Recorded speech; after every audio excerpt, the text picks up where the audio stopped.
going to be talking about Commander. And, hello, boy, talk about things that have changed a lot over the last decade or so when I haven't been paying close attention. We got some comments here. My knowledge is limited for this TCG. That Commander Masters set booster is fairly pricey. Yeah, excuse me. I was a little bit surprised when I saw, well, I guess I can flip this around and show, well, I'll just pull it for now. When I found this, when we were walking through Costco the other day. So, they had a bunch of these on the shelf. And, you know, it's only since The Lord of the Rings that I sort of got back into Magic at all. And to be honest, most of the other sets I haven't paid that close attention to. But from what I've heard, March of the Machines was not one of the more successful ones. And all of these packs featured the March of the Machines, the different commander decks from it. They also have a pack of March of the Machines in them. And then the newest Bloomburrow, which I'd been opening a few mainly for checking out the new value boosters. And yeah, and then that other one you mentioned, which I'd heard about Masters sets in general, and I know that they're usually a pretty expensive pack to go out and find, because I did go looking for a couple once upon a time. In one of the, must have been one of the earlier Master sets. I tried doing a pack battle with a pair of those against my brother. I think I pulled the Jace the Mind Sculptor out of the pack, so that gives you an idea how long ago it was. I'm sure that card is very obsolete now. But yeah, we'll get to opening this in a second. But I'm just going to go over a little bit about my background of experience with Commander as a format, because yeah, man, have things changed over the years in that regard, and not all for the better, in my opinion. So let's just flip this around first of all. Oh, you gotta do it again? There we go. So, when I started playing, Commander didn't exist. It's something that sort of developed over time. Hey, Just Pika, thanks for joining us.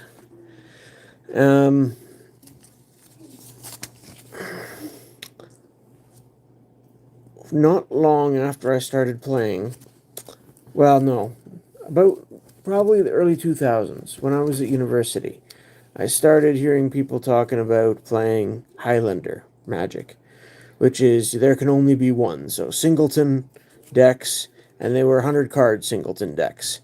Why they settled on 100 cards, I'm not sure, but the combination of 100 card and singleton was called Highlander, and it was basically a deck format just to increase variety. Means you didn't need to find play sets. It was interesting. It was fun, but it was just a little side form that some people got together and would play from time to time to change things up. Then I'm not sure at what point Elder Dragon got added in, and so then you had a legendary creature that would fit make the theme. I think the Jeweled Lotus is in Commander Masters. I think you're right.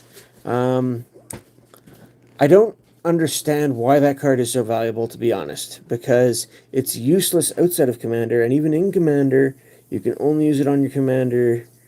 To get good value out of it, it's got to be in, like, your first couple of draws or your opening hand. I would think.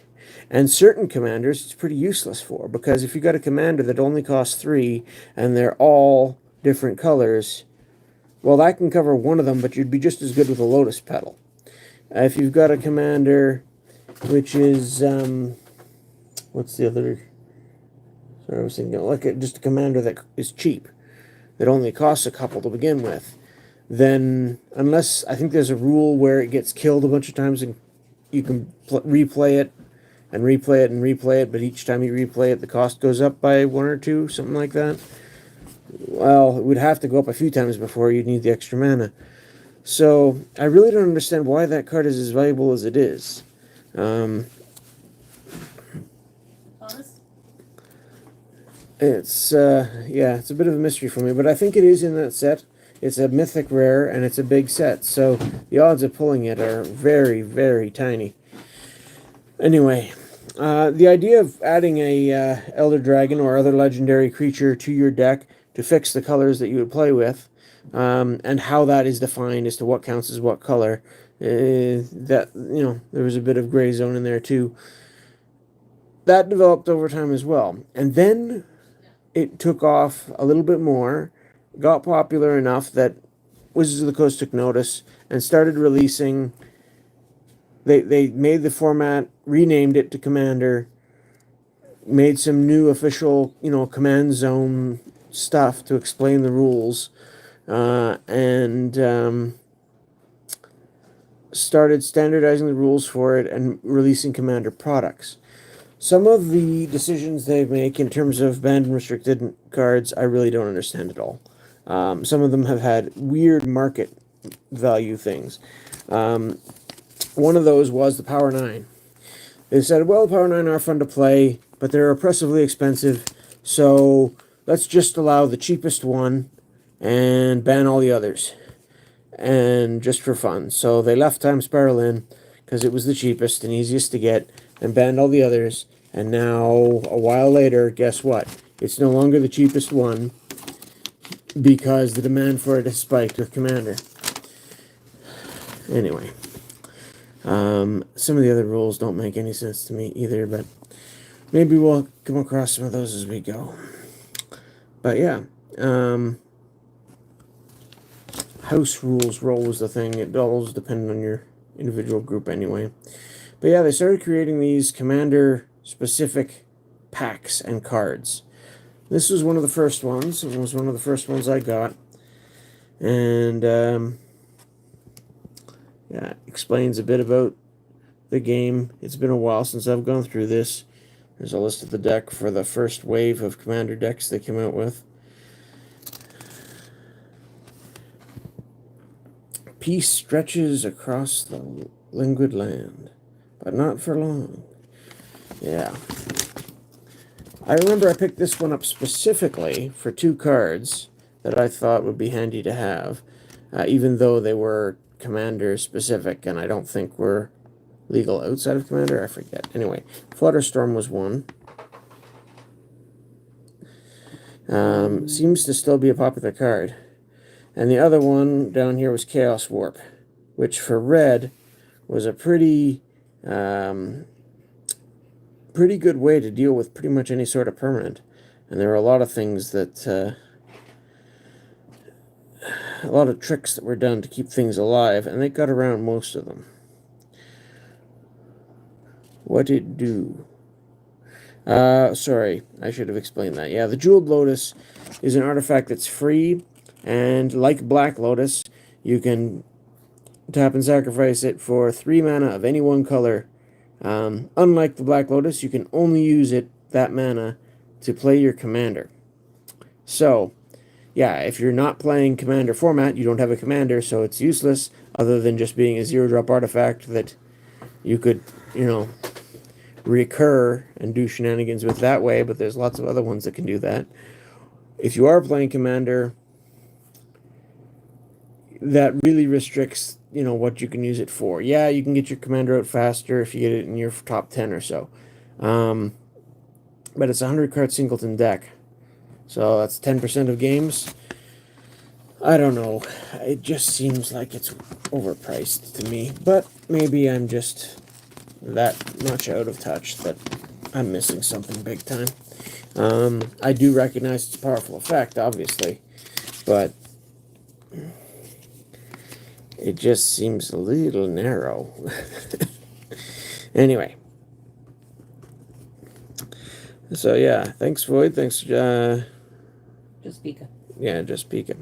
So yeah, this was the first Commander deck I got. I did get a couple of others. Once those first wave of Commander decks sat on store shelves for over a year, I think, or close to. This was one of the less popular ones, and I did pick up a copy of it a little while later. I still Should we call this have it kicking sometimes around. 2011. MTG history with Pope Spoken?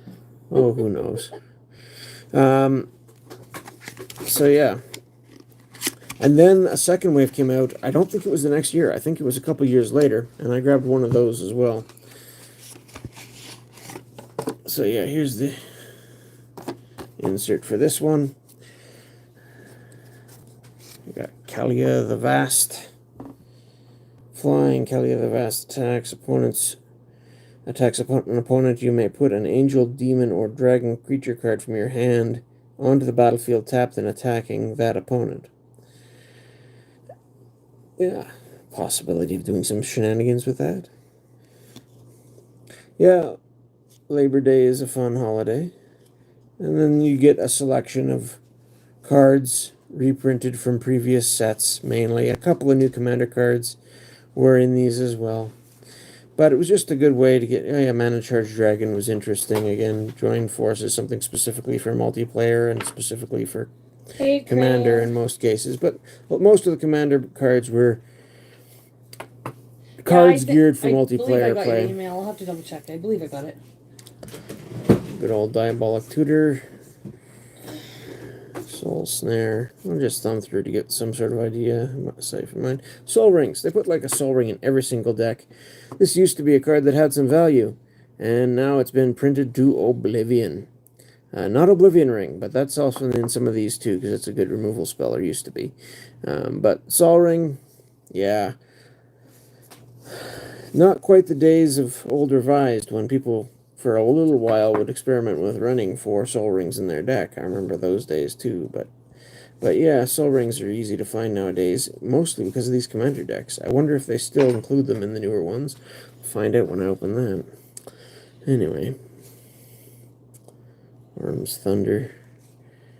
This was from Ravnica, or the first Ravnica set early on. I remember that. Anyway, Path to Exile. The new version of Swords to Plowshares, depending on the situation, which downside is worse, probably varies, but I still like Swords to Plowshares. Oh, Mother of Runes, another popular old creature, Juka Bog, another one of the legendary creatures they put in as a possible substitute commander in case someone else was running the same commander you were. Good old Sarah Angel. Command Tower, yeah, this is a funny land too. Add 1 mana to your mana pool of any color in your commander's color identity. Another card that's useless if you're not playing commander. But, you know, obviously, if you are playing commander, it's pretty good. I wonder if cards like this were why they chose to take colorless mana and give it a symbol. Because otherwise, playing an old Karn deck, I'm not sure if it could even produce mana. Coming Storm, Return to Dust. Obviously, I haven't played this one much.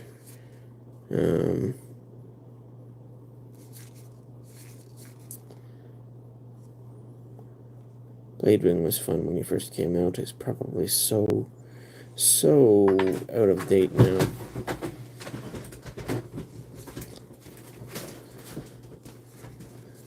Those 6/6 dragons.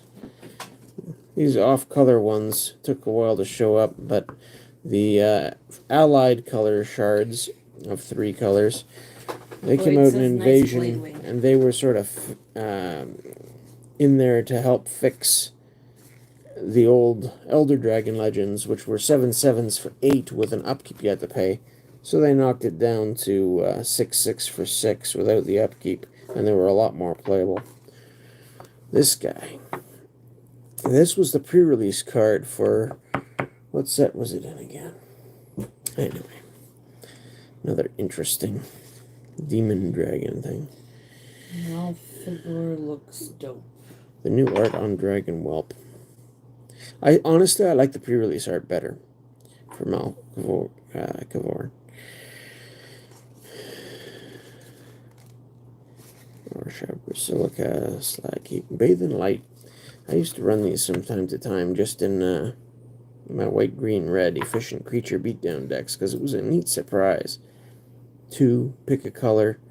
Target creature and each other creature that shares a color with it gain protection from the chosen color until end of turn. So you could make most of your side or your entire side protection from whatever they were playing and just swing right through. Sometimes it could be used to save creatures too from a pyroclasm or something. Pretty useful card. Oh, Lightning Greaves, that's a classic. Equip, pay 0 to equip, and the creature gets haste, so it can attack as soon as it hits the board for a surprise, and Shroud, a little bit of protection. Very nice, efficient card.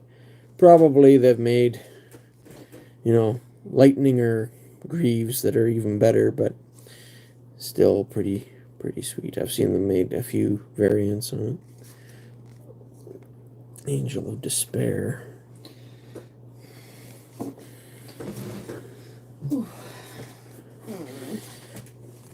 Oh yeah, these cards started to really pick up. These are sort of common versions of fetch lands that go get basics. Yeah. Made a few of these. What was it? Terramorphic Expanse from Time Spiral, and then Evolving Wilds. Very similar. Both handy. Wrecking Ball. Anyway. So this was sort of the first sort of wave of these. Again, get to pick a color that gets protection. Nice.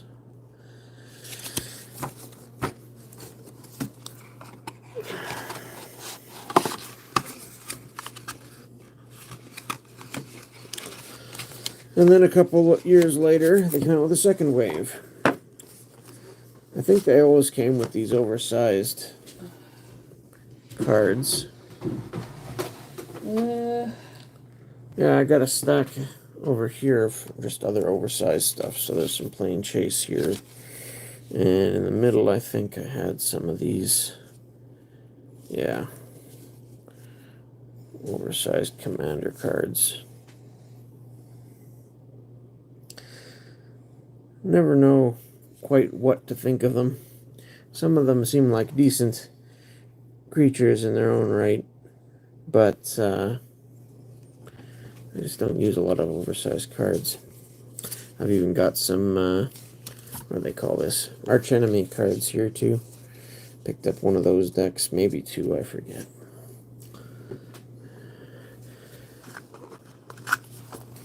But yeah, they changed the box style.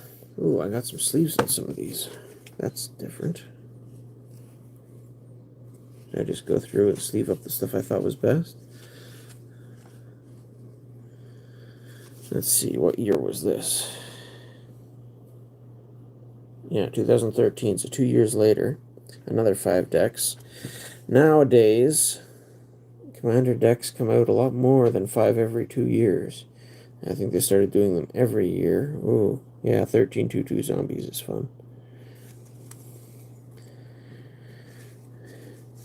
I heard that last year, over the last 24, well, not 24 hours, 365 days, in the past year, there's been like 24 Commander decks released.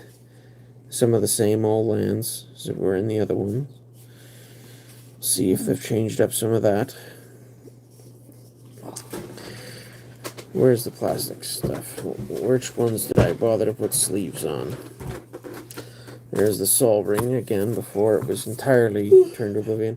I think this used to be an $8 card, and then it dropped to...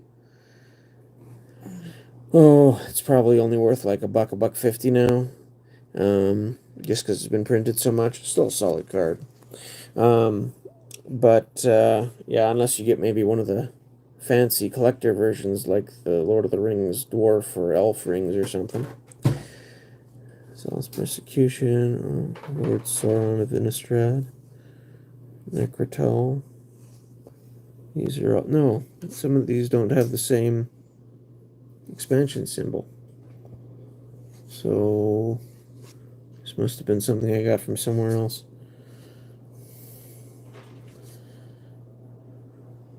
Oh, was this...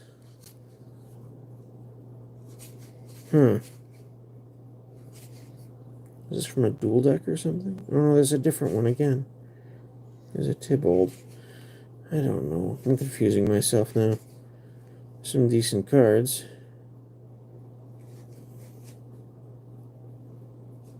But I think this is just a bunch of... Oh yeah, this must have been from a dual deck. At least most of it. Anyway.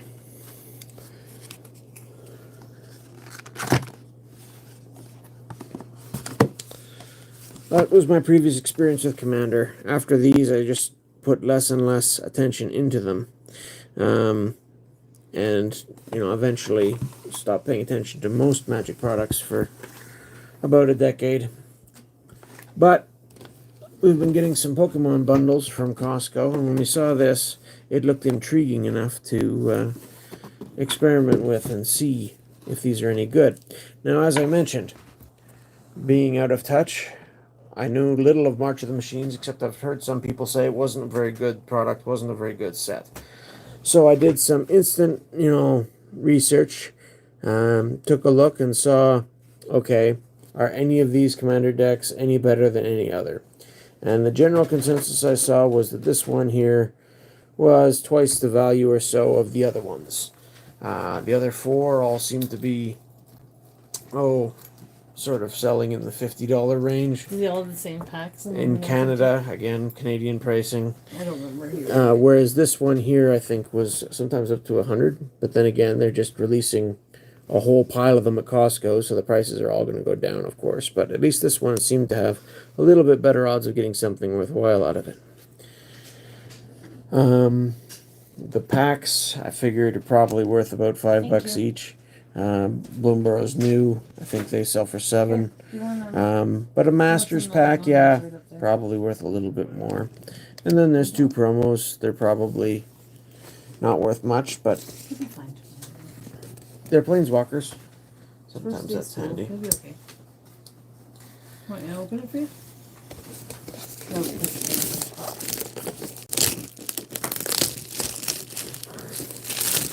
Try and get some rest, Abram. Whoops. Have a good night. Love you. Have a good night.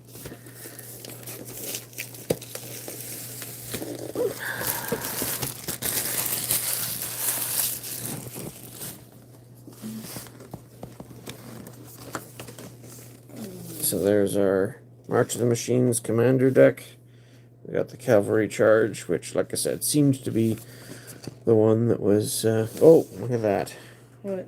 Includes 10 plane chase cards with dice and collector booster sample pack. So there's some bonuses stuff in here. They don't show you that because you can't see it. No, that's folded down and not visible in this box. So is that just a special packaging for this, or is that how it was when it was in the store?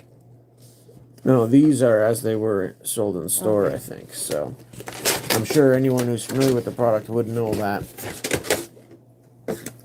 And then we got this plastic tray, and that can go in the recycling. I think, let me see it for a second. Is there anything of note on the back?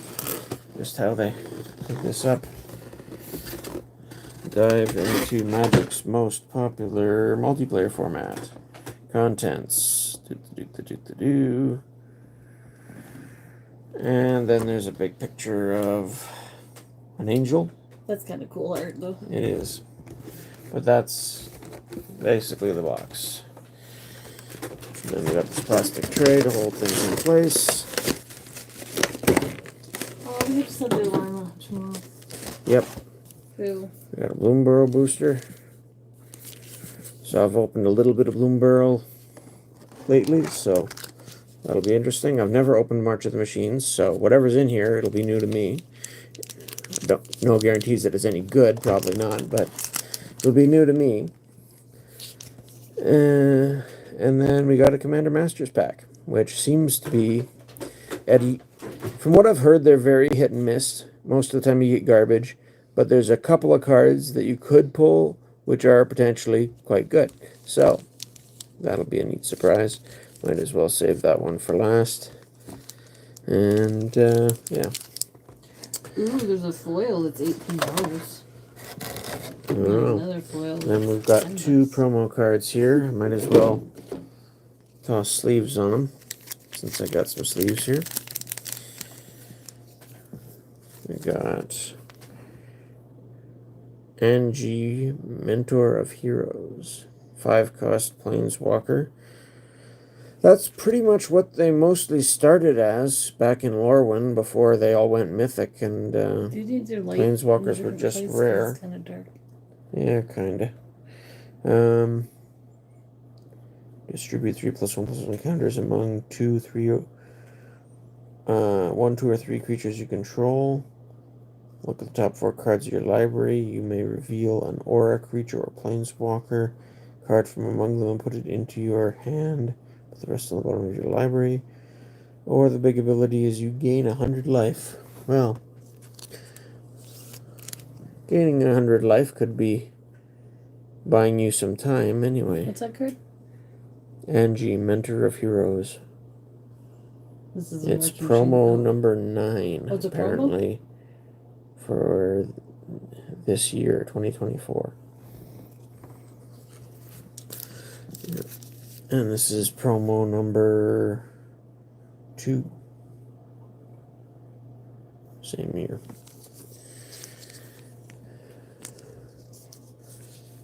Jace, Memory Adept. They've had a bunch of different Jaces. Draw a card, target player mills a card. Or target player mills 10 cards. Or any number of target players each draw 20 cards. Okay, so Same 5-cost, 4 loyalty to start. that card sells for they're selling it for $28.80 at Canadian at the store. For the For promo foil. version? Yeah, I'm assuming so. No, that's Journey into Nyx. That's the That's actual not, from the set. Never mind. Ignore me. Anyway. I don't know. Sorry, I didn't look at the symbol. They're probably worth about $2 each or something, I'd guess. Alright, well, I'm looking it up. Anyhow. Why doesn't that show the promo? So let's see what's in the Commander deck. We'll save the packs for after. And just so we're clearing a board, I'd already picked up a couple more Boomburrow. Just because we were at what we discovered was a new store last week. Not super new, but it was new to us.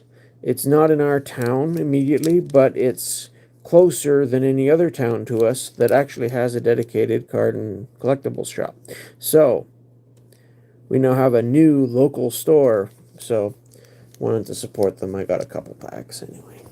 So we'll throw those in as well. Maybe this is it. Let's see what's the best way to open these, from the top or from the bottom. No, that's not it. I don't know. I can't find the promo. Probably from the top. Take it from the top? Sure. Cavalry charge.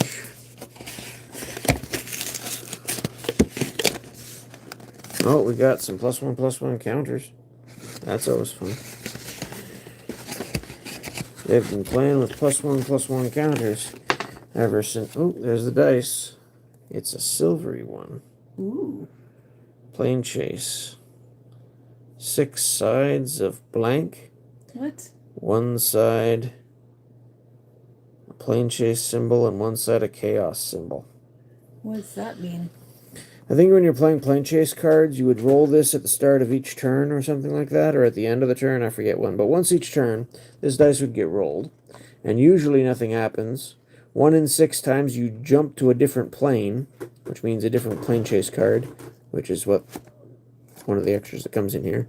And then there's a chaos effect on each plane as well. So if you roll that, the chaos effect for that plane happens.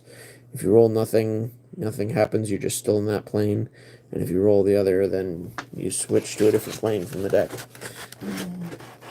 Oh, this was not smart because the top of the box is narrow, so it's not going to slide out here easily, is it?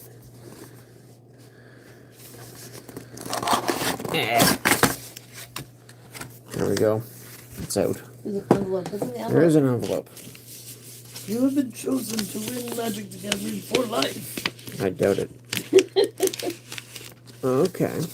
So, we got a March of the Machines collector booster pack, sample pack. So it's not a full collector booster, but it's a sample booster. Sealed product, not for resale. Yeah, right. When's that ever slept in? No 20-sided die in Commander? Question mark. They used to come with them, I think, but I don't see one in this. So no, I guess they don't come with those anymore. I mean, 20-sided die were a little bit out in Commander games because I think you usually start the game with 40 life. So they're not ideal for it anyway. I mean, I never really preferred playing with the 20-sided dice. What does this say? It contains 2 game cards. So a sample collector booster has 2 cards. Good to know. Okay. We'll throw that with the other packs. And then we got some planes.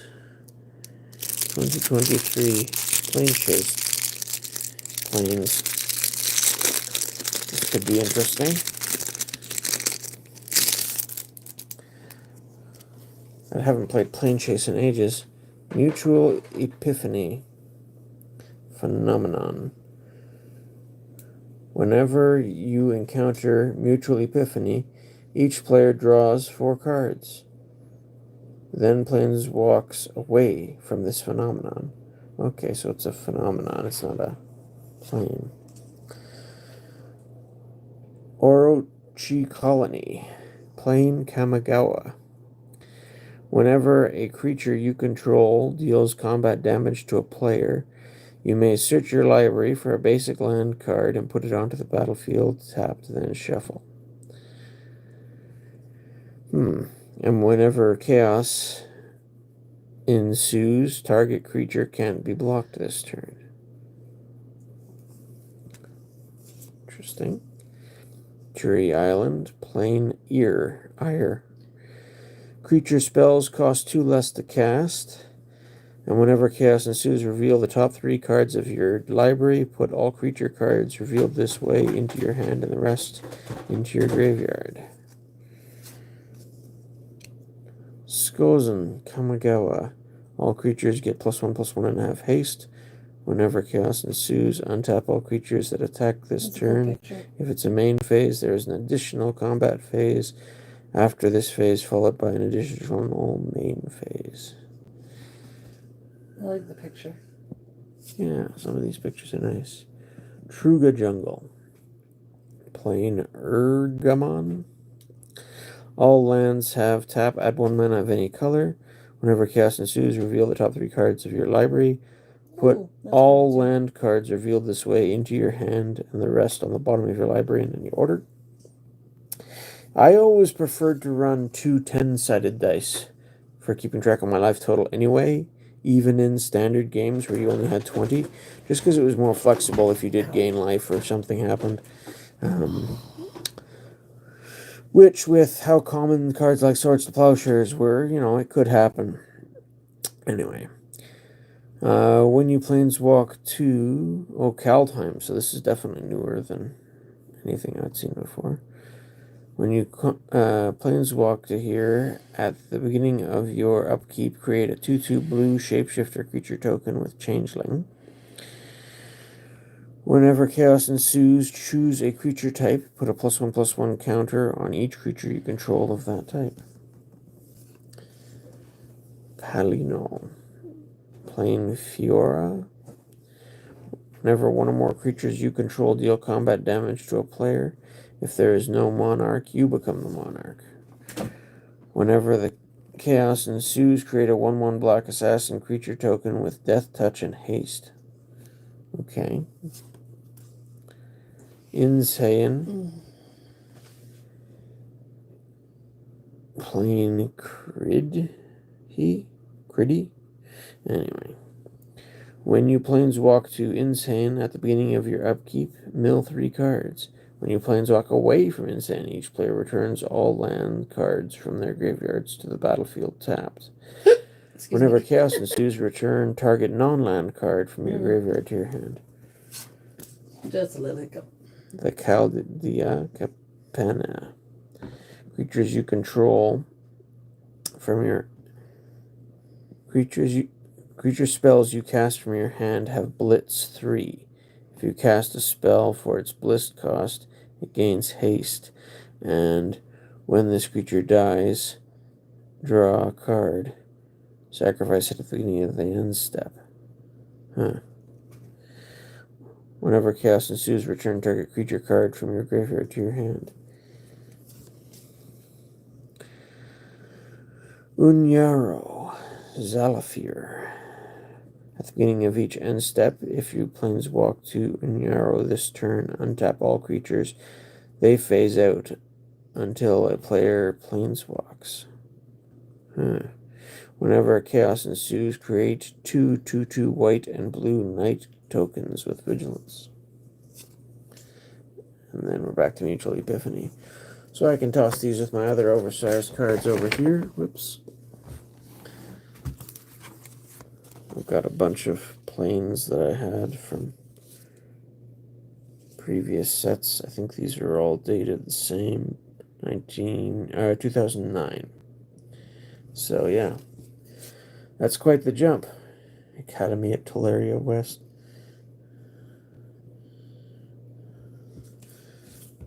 A lot of fun things. Gold Meadow, Isle of Vesuva. Anyway, those can go together for lack of a better option. Oops. What else we got in here? We got some tokens. Pop-out tokens. Not sure what those are for. Oh, we do get a deck box.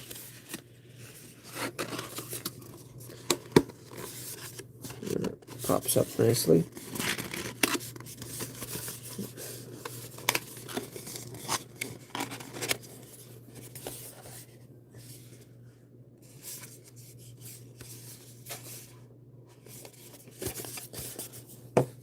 Nice that they still have that as an option. What's on this thing if I pop it out? Is there something different on the back?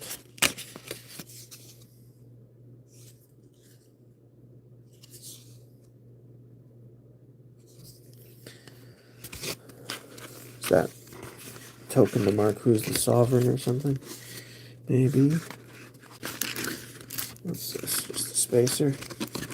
Oops. And there's our cards.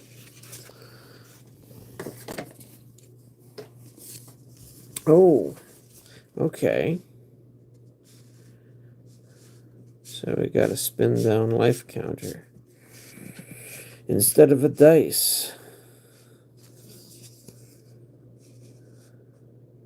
So you can start at 40, spin your way down to 21, then flip it over, and then spin your way, down further. That's interesting. I'll give it that.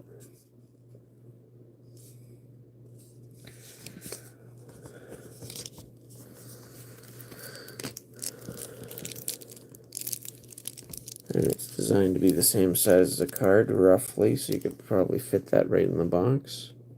Okay. A little bit easier than fitting a dice in a box. Popular formats. Standard 60 card decks. Booster draft. Players open booster packs and take turns picking cards. And commander. Each player chooses a legendary creature to be their commander and builds a 99 card deck around that creature. Very, very simple descriptions. So, this should be mostly new to me, but I'm sure they have some commander staples in here, and we'll see if those have changed much. Sidar Jabari of the Zalfir. 4 cost for a 4/3 eminence. Whenever you attack with one or more knights, if Sidar Jabari of the Zephyr is in the command zone or on the battlefield, draw a card, then discard a card. It's got flying and first strike. Whenever it deals combat damage to a player, which it's a knight, so it would also trigger the other ability at the same time. Return target knight creature card from your graveyard to the battlefield. Interesting. Oh, here's our backup commander, I guess. Vampire Knight Sphinx. Well, it's sort of a 2-in-1 thematically, anyway. 6/6 for 6, flying ward 2. And when it attacks, you may pay one of each and X. Or not one of each, but one of its 3 colors. If you do draw X cards at the beginning of each end step, you may pay 4 life. If you do, create a number of 1/1 black vampire knight creature tokens with lifelink equal to the number of cards you've drawn this turn. Interesting. Hey, look, there's Bajuka Bog again. Some things never change.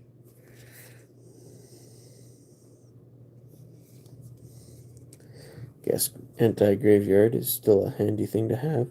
Command tower looks a lot different. Oh, and then you've got, yeah, the whole color identity thing. Commander's Sphere. Add 1 mana of any color of your commander's color identity, and you can sacrifice it to draw a card. It's a mana rock. Distant Melody. 4. Choose a creature type. Draw a card for each permanent you control of that type. Evolving Wilds. Again. Similar. Search up a basic. Fractured Power Stone. Roll the planar dice.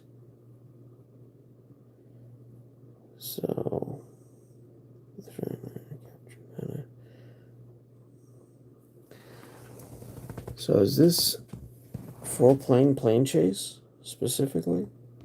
Interesting.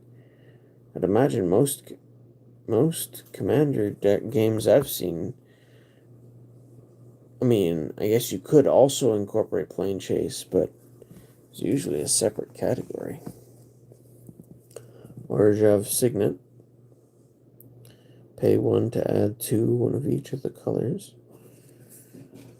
Saw some of those in that dollar store pack that we opened. Path of Ancestry. Path of Ancestry enters the battlefield tapped. Add 1 mana of any color in your commander's color identity. When that mana is spent to cast a creature spell that shares a creature type with your commander, scry 1. Okay.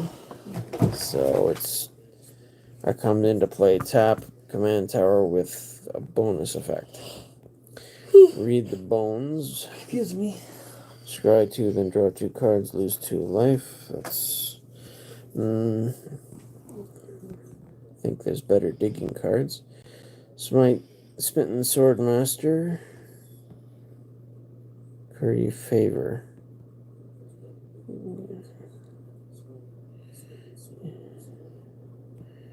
Interesting. I need to look up the rules for how this Curry Favor ability works.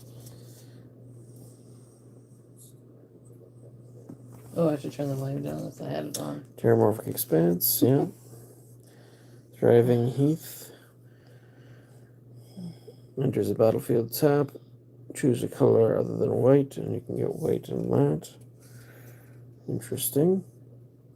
Oh, and that's the island and the moor that are the same. And there's a Sanctum. A lot of these enter the battlefield tap. Arcane Signet. Add 1 mana of any color in your commander's color identity. Duh. That's basically a Felwar Stone, except Avrad the Cursed.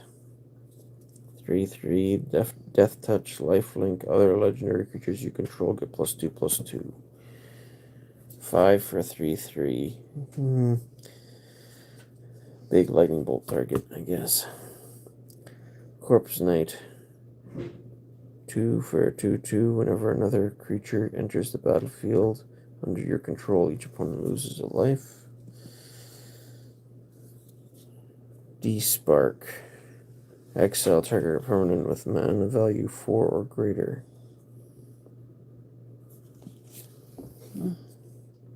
Hey, speak of Felwar Stone. It's the new art and all that.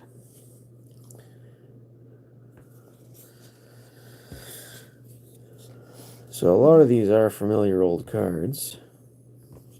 Felwar familiar. Herald's Horn. Knight of the Last Breath.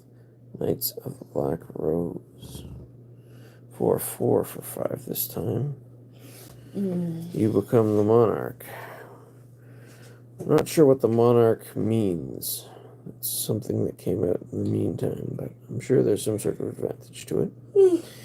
Whenever an opponent becomes the monarch, if you were the monarch as the turn began, that player loses 2 life and you gain 2 life. Mind Stone, another mana rock with a alternate ability. Myriad Landscape. I've heard this name. Enters the battlefield tapped. Tap for a colorless. Pay 2 and sacrifice to search your library for up to 2 basic land cards that share a land type and put them... What? 2 basic land cards that share a land type. Put them onto the battlefield tapped. Okay. So you have to get 2 of the same, but otherwise it's sort of like a Croson Verge. That's interesting. Order of Midnight. That you could use with any colors, obviously. There's this Path to Exile. Same thing again. So they really haven't changed a whole lot. There's a few new cards, obviously. Probably Creature Power Creep is a thing. And Sanguine Cavalier. It's a rare.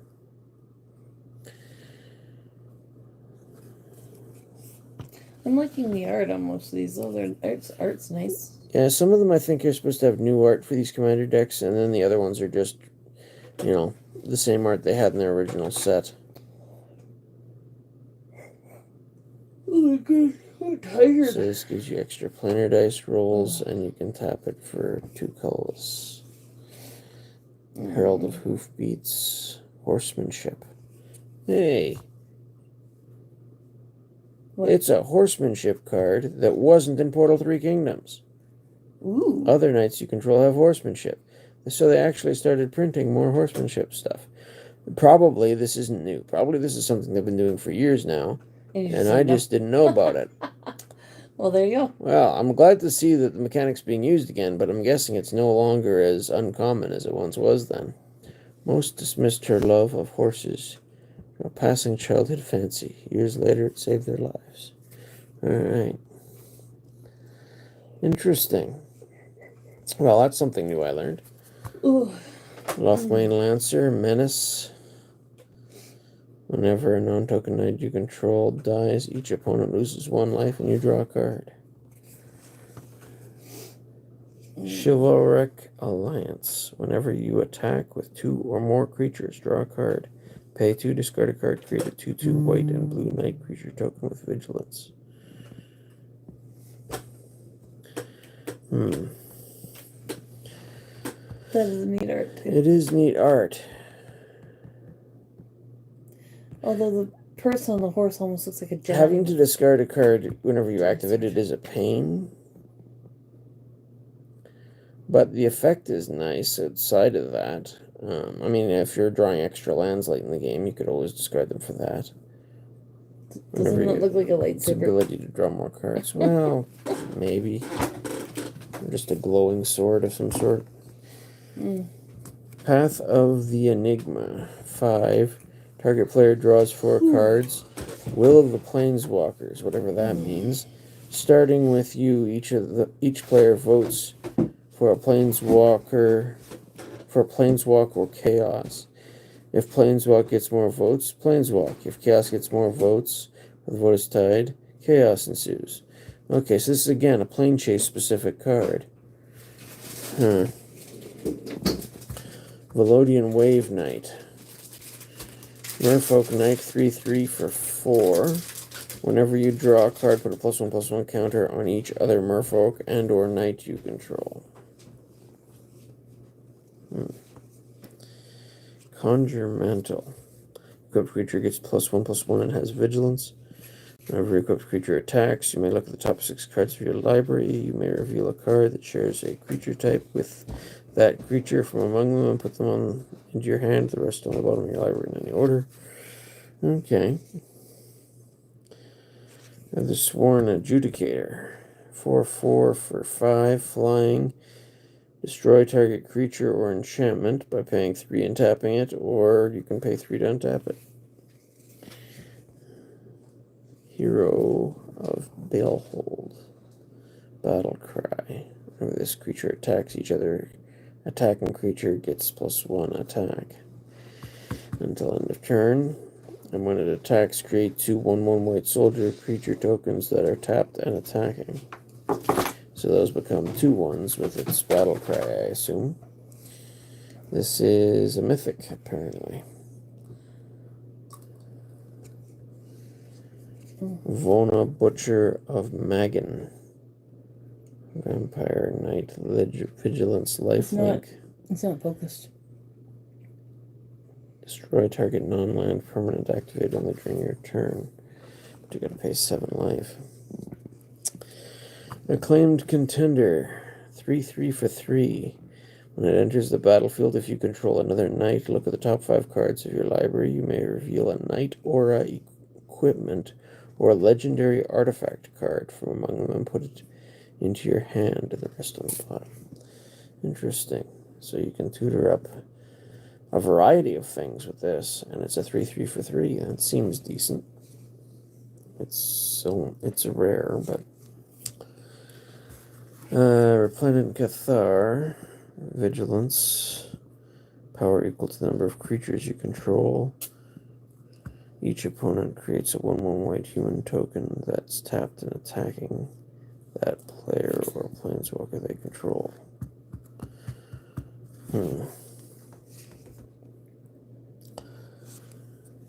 So that sort of forces you to go wide with attacking. Aerial Knight of Windgrace, 4 for a 4/4 Vigilance. Pay 3 and tap it. Create a 2/2 white knight creature with Vigilance. Pay 1 black, tap it, and tap X knights you control. Destroy target creature with power X or less. Choked Estuary. Enters the battlefield. You may reveal an island or swamp card from your hand. If you don't, it enters the battlefield tapped. Interesting. And it provides 2 colors. Exotic Orchard I'm familiar with. Add 1 mana of any color that a land an opponent controls could produce. No, I'm getting this mixed up. What? No, I think I might have heard of this. I forget what set it was originally in, but it was pretty recent compared to what I'm used to. But just the art and the orchard got me thinking it was Forbidden Orchard for a second, but no, Exotic Orchard is definitely different. Fell the Mighty, 5, destroy all creatures with power greater than target creature's power. Okay. Harkon of Stormblood's Scourge, yeah. You may cast Scourge from your graveyard, but not from anywhere else. It's this guy. Yeah. So you need some shenanigans to discard stuff to get some use out of him. Lich Knight, 4/5 for 4. Menace, and when it enters the battlefield, if it was kicked, create 8 2/2 black zombie knight creature tokens. Interesting. Knight Exemplar, first strike, other knight creatures you control +1 and have indestructible. I've seen that somewhere. Knight of the White Orchid. This guy was a deal at one point. 2/2 first strike. When Knight of the White Orchid enters the battlefield, if an opponent controls more lands than you, you may search your library for a plains and put it onto the battlefield tapped. Oh, sorry, no, not tapped. Put it onto the battlefield and then shuffle. Knight's Charge. This is 1 life. You gain 1 life. Or return all Knight's creature cards from your graveyard to the battlefield. Expensive, but could be very swingy. Liliana Standard Bearer, 3/1 flash for 3. When it enters the battlefield, draw X cards, where X is the number of creatures that died under your control this turn. All of the Sky Claves. Creature gets +2/+2, has flying and first strike. Or sorry, equipped creature, not enchanted creature. Equipment. Midnight Reaper. 3/2 for 3. Zombie Knight. Whenever a non-token creature you control dies, Midnight Reaper deals 1 damage to you, and you draw a card. Murderous Rider. Instant adventure. Destroy target creature or planeswalker. You lose 2 life.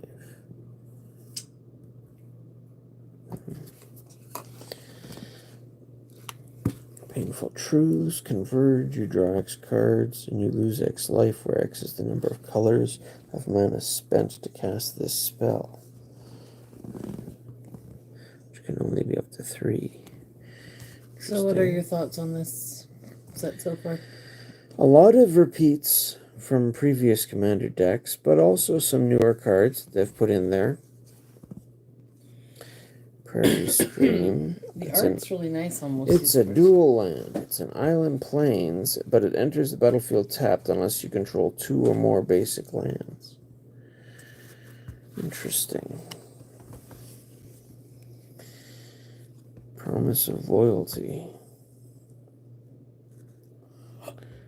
Battle counter on a creature they control and sacrifice the rest. Each of those creatures can't attack you or planeswalker you control as long as it has a battle counter on it. Partial Sweep. Pull from tomorrow. Draw. Put down the half of the deck for now. Draw X cards, then discard a card. Downside on a Brain Geyser, except it's an instant. That can be relevant.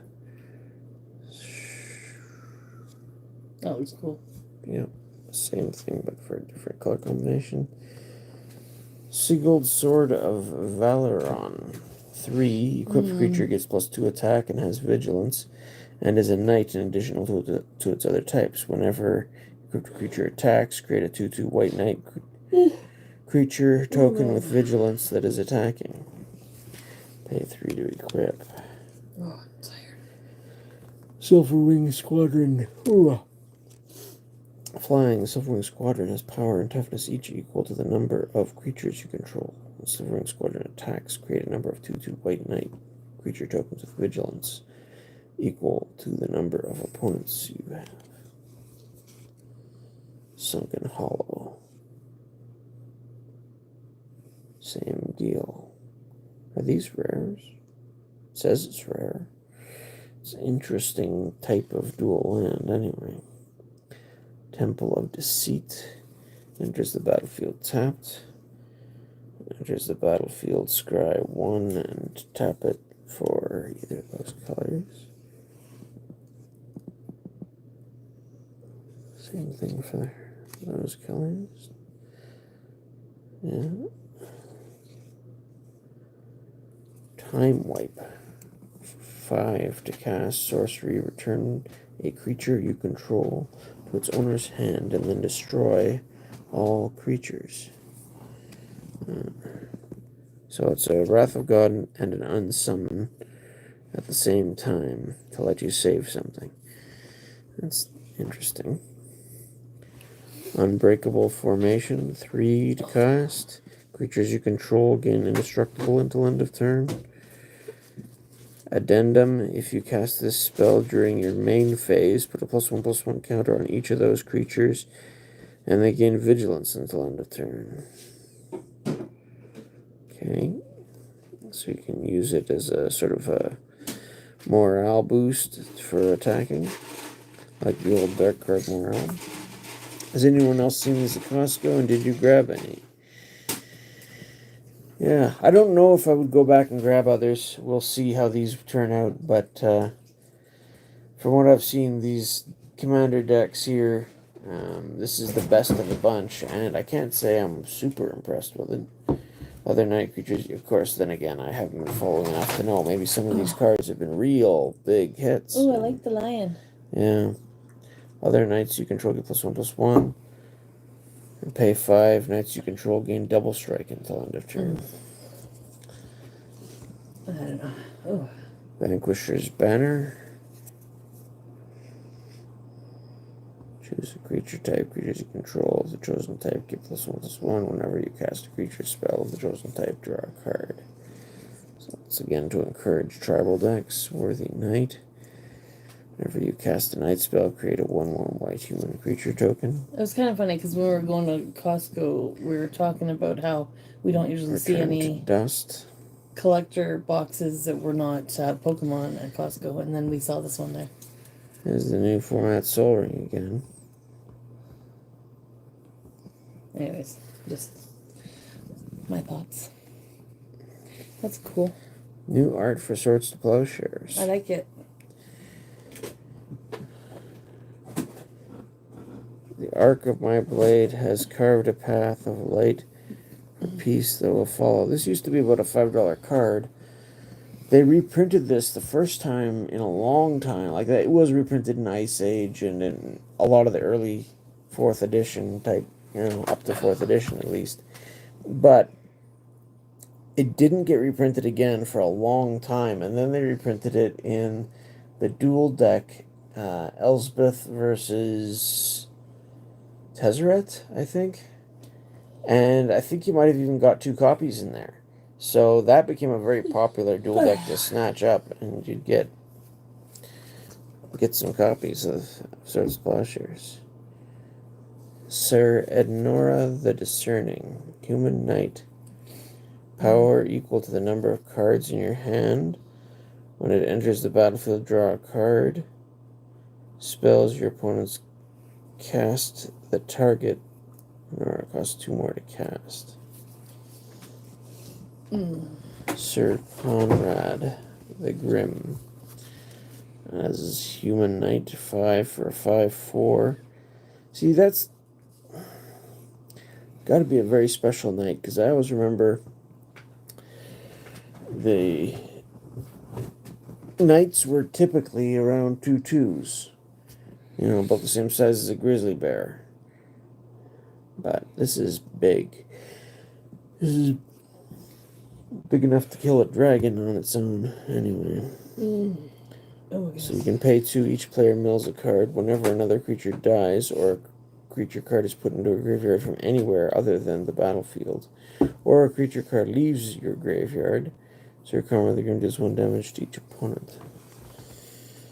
Okay, Temple of the False God. Activate only if you control 5 or more lands, but taps for 2. Not sure if I had this or not. Winterroot Commander.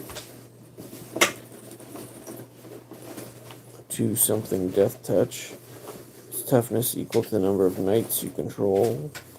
Whenever it attacks, another knight you control gains indestructible until end of turn. Strobe Knight. 2/2 for 3, Flying Vigilance, and you can tap it to create a 2/2 white and blue knight creature token with Vigilance. Activate only if you cast 2 or more spells this turn. Alright, and then we got some plains, some islands, some swamps.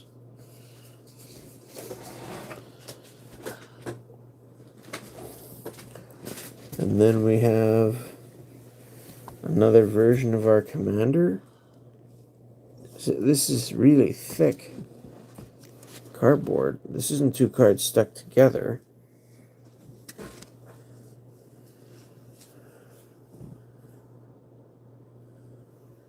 What the heck? Is this just a more robust version of your commander for... That's weird. And then we've got some knight tokens. Vampire Knights. Blood token. Zombie Knight tokens. More Knight tokens. Oh, here, this is a Monarch token. At the beginning of your end step, draw a card. Whenever a creature deals combat damage to you, its controller becomes the monarch. Okay. Interesting. Well, that explains monarch a little bit. There's our extras. I guess I'll throw these all in here for now.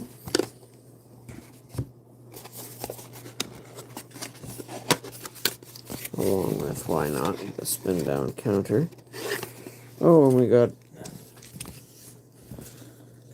comes with a little descriptive chart. This is nowhere near as big as the one that came in the other one, but every commander, dueling back and forth battle.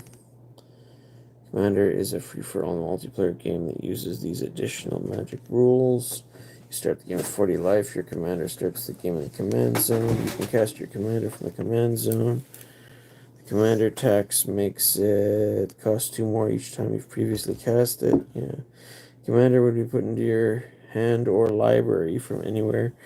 You may choose to put it into the command zone instead. If your commander would be put into your graveyard or exile, it goes there as normal. The next time state-based actions are performed, your commander is still in that zone. You may choose to put it in the command zone. If your commander deals 21 or more combat damage to a player throughout the game, that player loses the game. Plane chase. Okay, so this explains. Yeah. And then you would combine it with the other. But obviously this deck has cards in it that are plane chase based cards, so it's designed to be playing plane chase at the same time as commander.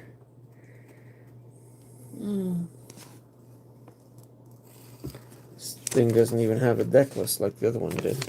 Anyway. It does have a little something, anyway. So, I'll give it some credit for that. What do you open next? There's the commander deck, which is all preset, so no surprises for anyone who's familiar with it. But from what I've heard, like I said, if I was going to grab one, this one seemed to be the better one. There's probably a couple of the rares in there that are worth a little bit more. Or were at one point, anyway. So let's open the collector booster that came in there. Ooh. I don't even know what's the highest value cards or what's worth anything in here. Yeah, me either. I did a quick search, but there wasn't much over $20. Yeah, we'll see. So I've got my 2 cards. Oh, and there's a make new friends every Friday night. Ooh. We've still got a Lightning Greaves from Friday Night Magic. That was a promo card they were giving out. Ooh. That's cool. Chandra Hope's Beacon. It's a mythic and it's a foil. Alright, let's look that up. Legendary Planeswalker Chandra costs 6. Whenever you cast an instant or sorcery spell, copy it. You may choose new targets for the copy. Triggers only once each turn. ANDRA. +2. Add 2 mana in any combination of colors. +1. Exile the top 5 cards of your library. Until end of turn, your next turn, you may cast an instant or sorcery spell from among the exiled cards. That hairstyle is fire. Yeah. That looks like that's literally. Chandra's Hope's Beacon deals X damage to each of up to 2 targets. I think that's a $10 card. Okay. Well, on the store, anyways. Well, you could do a lot worse than that, I'm sure. Yeah. Foil Mythic Rare. And our next card, Dina Soul Steeper. A black and a green for a 1/3 legendary Dryad.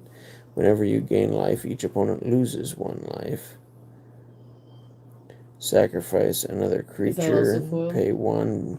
Dina Soul Steeper gets +X +0 until end of turn, where X is the sacrifice creature's power. Okay. And it's got, like, it's borderless. I guess it's got a. Alright. There's 3 different ones. It's either $2, It's a foil as well. 75 cents. Okay. It's only an uncommon. It's a good looking 75 card. cents maybe. And anytime you pull a card with the pack or more, it's a win, yeah. I'm not sure which one it is. I think it's probably this one. Multiverse Legends, is that what it is? Or is it Halo Foil?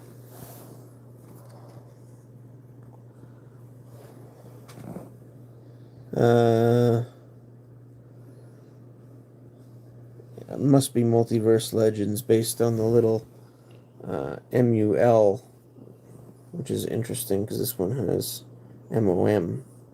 So March of the Machines. Okay, well. And this one, yeah, that must be. Sorry, which one? Can I see it? It's foily. So. It might be the $2 one. But whatever. I'm not sure. I'll put a sleeve on the Chandra because, I'm not sure how it is a foil mythic. How do you tell the difference between these 2 cards? 6 cost Planeswalker. Your game's probably over by the time you get to 6 most of the time these days. But who knows, maybe not in Commander. I'll throw it up there with the okay, well it's either Ajani and the Jace. I'm not sure which one it is. So it's either $2 or it's and we'll be on to our regular. Where's your sleeve? You want the sleeve for it? That Chandra looks really cool. I can only imagine if I had all my old cards and still played. Yeah. Where's the sleeve? Again, the original Planeswalkers they came out with. The sleeves are over here. Both Jace and Ajani were there, and they've made so many versions of them now. Ooh, more people popped in and talking. Hey Ryan, how's it going? This blonde guy is asking, do any collector openings? Collector openings? I'm not sure what he means. Well, we just did the sample collector booster from the deck here. Where'd I put the pack? So yeah, that was our collector opening. I do have some more collector that I'm saving for a big opening when we hit. Oh, that one. 2,000 subs. And that'll be a while. But I've got a collector booster box of Lord of the Rings. I don't usually get collector boosters, but I made an exception for Lord of the Rings, and this one little sample pack came with this this deck from Costco. So, March of the Machines set booster. We got an art card here, which looks almost Bloomborough-ish. Ooh, I get access to some prize packs this weekend. Nice, Void. Sounds good. That's cute. Oops, I took another card. I like that art card. That's what does this say? Placid Rottentail. Okay. Series 5 has the Umbreon in it, right? Series 5. L. This is just a land rarity, I guess. I'm not sure. Thorn Falls enters the battlefield tapped. When Thorn Falls enters the battlefield, you gain a life, and you can tap it for either green or blue. Okay. This is a common. Sabia Cryptomancer. Flash, backup 1, hexproof for 2. Whenever this creature enters the battlefield, put a +1/+1 encounter on target creature. If that creature, if that's another creature, it gains the following ability until end of turn. Aki Scrapperhorn. Common. Pay 2 and tap and sacrifice an artifact or a land to draw a card.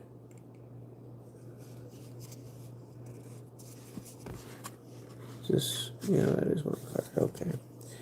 Nizumi Informant, 2 for 1/1. When it enters the battlefield, each opponent discards a card. So it's a Ravenous Rat, except better in multiplayer. Gift of Completion. 2 for an enchantment. When Gift of Completion enters the battlefield, incubate 3 Create an incubator token with 3+1/+1 counters on it, and 2. Transform this artifact. It transforms into a 0/0 Phyrexian artifact creature. Whenever a Phyrexian you control dies, surveil 1. Look at the top card of your library. You can put that card into your graveyard. Phyrexian Awakening. We're getting into uncommons. Phyrexians you control have vigilance. When it enters the battlefield, incubate 4 for 3. Oh goodness, I'm tired. Sorry. Harried Artisan. It's 2/3 for 3 haste. And pay 4, but 1 is Phyrexian red mana.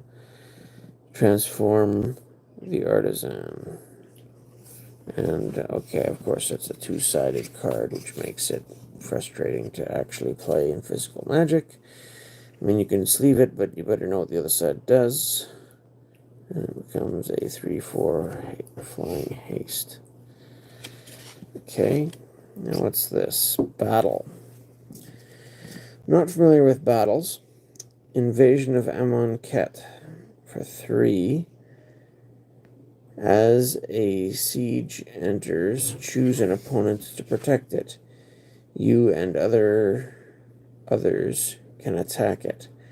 When it's defeated, exile it. And I guess you need to do 4 damage to defeat it. And then cast it transformed. When Invasion of Amonkhet enters the battlefield, each player mills 3 cards, then each opponent discards a card, and you draw a card. And transformed, it becomes a Lazeltop Convert, Zombie 4/4. Enters as a copy of any creature card in a graveyard, except it's a 4/4 black zombie in addition to its other types. Okay. And then another invasion. What rarity are these things? Uncommons? Yeah. Invasion of Perulia. Enters the battlefield, scry 3, then reveal a card. If it's a land card, double face card, draw a card. And trample ward 2. Transform permanents you control have trample on ward 2. Okay. I don't think I'll be playing with battles or any double-sided cards in the near future. That's an interesting looking card. Agar the Freezing Flame. For 3, it's a 3/3. It's again a Mool, whatever that is. Subset, something else in the set. Looks like an uncommon based on the set symbol color. Yeah, it's an uncommon, sorry. It's not worth much. I don't think so. Whenever a creature or planeswalker an opponent controls is dealt excess damage, if a giant, wizard, or spell you control dealt damage to it this turn, draw a card. It does have an interesting border, I'll give it that. Ozolith the Shattered Spire. Legendary artifact for 2. You can cycle for 2, and if 1 or more +1/+1 counters would be put on an artifact or creature you control that has many +1/+1 counters, that many are put on it instead. That many +1. So you get an extra counter whenever you put +1/+1 counters. And you can pay 2 and tap it to put a +1/+1 counter on target artifact or creature you control, activate only as a sorcery. So that automatically makes putting 2 counters on as I read that. Oh. Interesting. Legendary artifact. That's a rare, so it might be worth $1. Who knows? Then we've got a common foil. So yeah, that was apparently our rare for the pack. And that's what we got. I like the art on it, though. It's pretty. I might as well throw sleep on it, because it is a rare. And then we've got a 5 No, sorry, 6 cost. 3, 4. When it enters the battlefield, exile target creature an opponent controls until this leaves the battlefield, and you can play cycling it. Okay, so this sort of 2 for 1. But, and you can cycle it away if you don't have 6. I don't know, it could be playable, at least in draft. So what are your thoughts on that one? I'm guessing this thing's only worth $1 or $2, and so yeah. Sorry, which one? Overall, this is my rare. The Probably. Ozolith thing. I'll look it up. Yeah. Anyway, there was that. I guess we'll open the Bloomburrow next, as planned. That's the one from the... This is the one that came with the you Commander still... deck. Is it this one? Yeah, I still have that Commander Masters booster pack to open that came with the Commander deck. So that'll be probably the highlight in the next.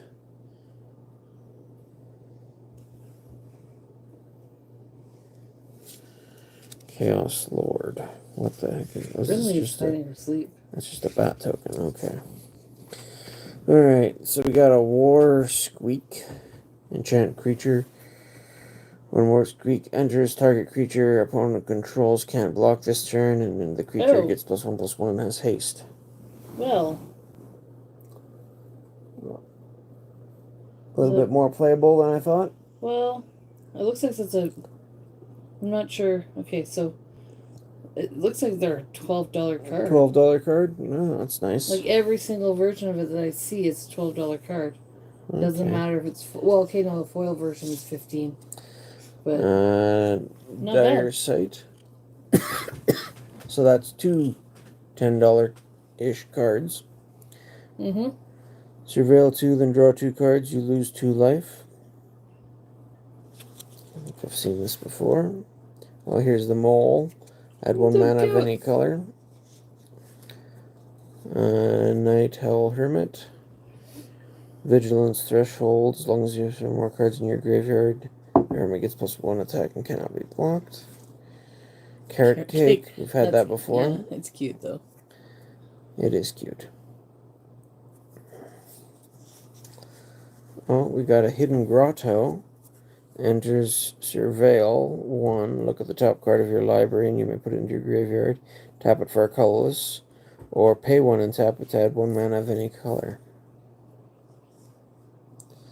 That is still a common. Seed Pod Squire. 3/3 flying for 4. Whenever Seed Pod Squire attacks, target creature you control without flying gets +1/+1 until end of turn. This looks draftable to me. Long River Pull. It's a frog! It's an uncommon. Counter target creature spell. If a gift was promised, instead counter any target spell, basically. Oh, it's so cute. I like frogs. I think we had one of these before, too. There's an uncommon. Bright Blade Stoat. Ooh. For a strike lifelink. That's, it's like a small weasel. So yeah. Yeah. We had ferrets. Paw Patch Formation. I think we had them before too. I think so. Destroy target creature with flying, destroy target enchantment, or draw a card, create a food token. Uncommon, Eddie Merc Crab. 7 to play for a 5/5. Flash. The spell costs 1 less to cast for each instant and sorcery card in your graveyard. Okay, so it does come down in price. Enters tapped if it's not your turn. Okay. So you can't flash it in as a blocker then. And when any mark enters, tap up to 2 target creatures. Interesting. Cosmos Caller. Legendary creature, Bat Cleric. This is a rare. Okay. 3 to cast for a 3/3 flying vigilance. Whenever a bat you control attacks, you gain 1 life. Whenever Is that a Zoraline or... enters or attacks, you may pay 2 and 2 life. When you do, return target non-land permanent with mana value 3 or less from your graveyard to the battlefield with a finality counter on it. I'm guessing finality counter means when it dies, it's removed from the game. And we've got a Plains and foil Sarazard Brew. That's Common. not a foil, right? Gift a tapped fish, and as an additional cost to playing the spell, discard a card. Target player draws 2 cards. If the gift was promised, target creature you control gets +2 attack. Looks like that's like a rare case where that's actually worth more than a foil. Well, yeah, the foil's a common, so. Okay. So what's our... it's this. No, it's a foil version of that card. Oh. Shoot! But the foil version is half the price. Lettuce for the guinea pig? Yeah, go ahead. Take as much as you want. You can probably take a couple pieces. So. There's lots of lettuce. Is this bat worth more than $1? Yeah. Well, it's $3. Okay. The foil is $1.50, which is Interesting. weird. Normally. All right. So. Here's a. So you did okay. Like, I mean, out of the. Both I got one more pack to open. Let's see if you. Yeah. If I get a good pull out of this one, it might be the best yet. If we do pull that jeweled lotus, I think that goes for over $100. Pull it. Pull it. But like I say, the odds of that are pretty stinking slim. So there's our Commander Masters set booster. They made a whole Masters set for Commander related stuff. I find that very fascinating. Commander must really be a driving force for them now. Who thinks that this is worth it? I mean, if you don't have the Commander deck, even if the cards aren't the best, that's something. I've heard these packs go for about $25 a piece now, which is, you know, for Canadian anyway, this thing costs $60. I've heard in the States it was $50. Anna Master says good luck. So this would be about half the price of the pack. Is this one pack is worth about half the price you pay for the whole thing. So all that glitters is an uncommon. Interesting. Enchanted creature gets +1/+1 for each artifact and enchantment you control. Next we have a foil Windcaller Avon. 4/3 for 6. Common. Flying. Cycling for a blue. Whenever you cycle Windcaller Avon, target creature gains flying until end of turn. Well, that's kind of neat. Nice to get an extra effect on cards when you cycle them. Grave Pact. This is a mythic now, apparently. This was a rare. When was this first printed? I forget now, but whenever a creature you control dies, each other player sacrifices a creature. This was a decent card for a time, especially in multiplayer. But hey, we pulled a mythic, I guess. Hopefully this isn't our top card, but it is a mythic card, and it is a card that used to see play, but it's probably dated now. I'm trying to see where it is. Okay, is that this one? I'll put a sleeve on it, because why not? Commander Masters? Yep. It's an $18 card. Oh, it's an $18 card. Well. Not bad. Not bad. Could do a lot worse, I'm sure. Nice, that's worth a bit, yeah. We're just looking at what a store that we shop at sometimes sells it for. Put that over there with the rares. And we're doing Canadian dollars because that's where we are. Next we have a rare, Tempt with Vengeance. 1 red and X. Tempting offer. Create X 1/1 red elemental creature tokens with haste. Each opponent may create X 1/1 red elemental creature tokens with haste. For each opponent who does, create X 1/1 red elemental creature tokens with haste. So, which one is it? Interesting. Non-foil, makes a right? whole bunch of red elementals with haste, not only for you, but for your opponents if they want them, and if they take them, then you get more. Um, So that's which probably not great, but what Tempt card with is it? Vengeance. Okay, so it's this one. It's not foiled or anything. 250. Yeah. Still, it's a rare. I'll put a sleeve on it because I Yeah. got the sleeves handy. So I think you got your money back out of this. Well, definitely, This but bundle. I think because we had an $18 rare, a $12 rare, and a $10 rare. So that's I'm a $40 sports in guy, cards rares. guy, but these cards are cool. Well, welcome in, Chet. Thanks for hanging out with us. We occasionally throw some sports Another cards out there. rare.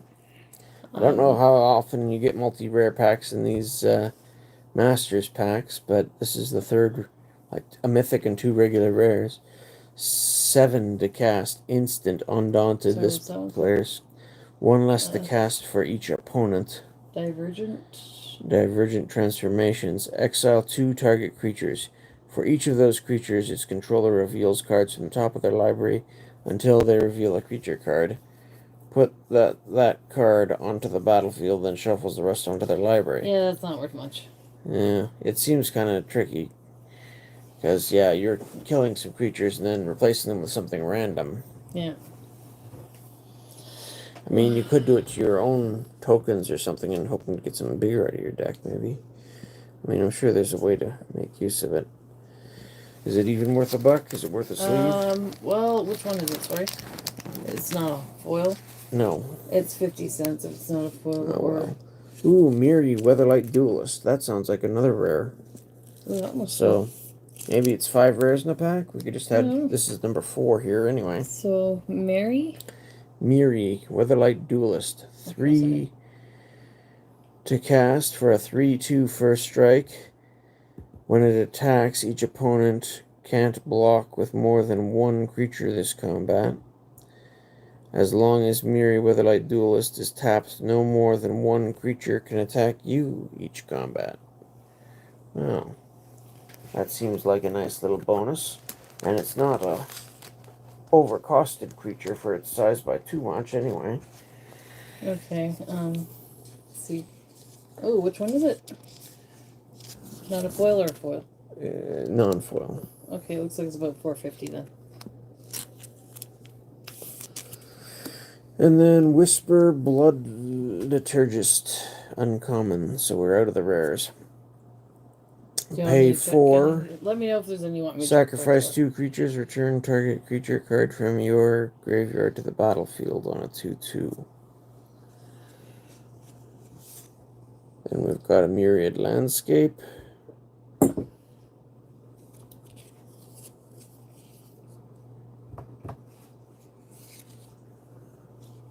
Which we had in the commander deck. Recruillery Tower, no maximum hand size. Makeshift munitions. Someone's shoving a statue head into a cannon. Enchantment for 2. Pay 1. Sacrifice an artifact or creature. Makeshift munitions deals 1 damage to any target. Blood Aspirant. 2 cost. 1/1. Whenever you sacrifice a permanent, put a +1/+1 counter on it. And pay 2 and tap it and sacrifice a creature or enchantment. And it deals 1 damage to target creature. And that creature can't block this turn.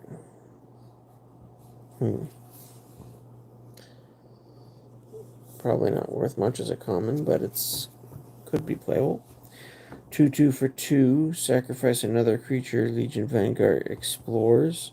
Reveal the top card of your library. You will want to sleeve the Reliquary Tower. The Recruillery Tower. Where is it? That thing's been printed so many times. That's surprising if that's actually worth anything to me. It's an uncommon, sure, but Recruillery Tower. Okay, I'm looking it up now. What's the art on it? Can I see it? It's the only art I've ever seen on it. Okay, well, they have done another alternate art, but it looks like it's about a $3 or $3.50 card, whichever version it is. Interesting. Oh, okay. well, the foil, there is a foil one that's like $8, but that one wasn't foil. I guess it sees some play. Anyway, Rock Shambler.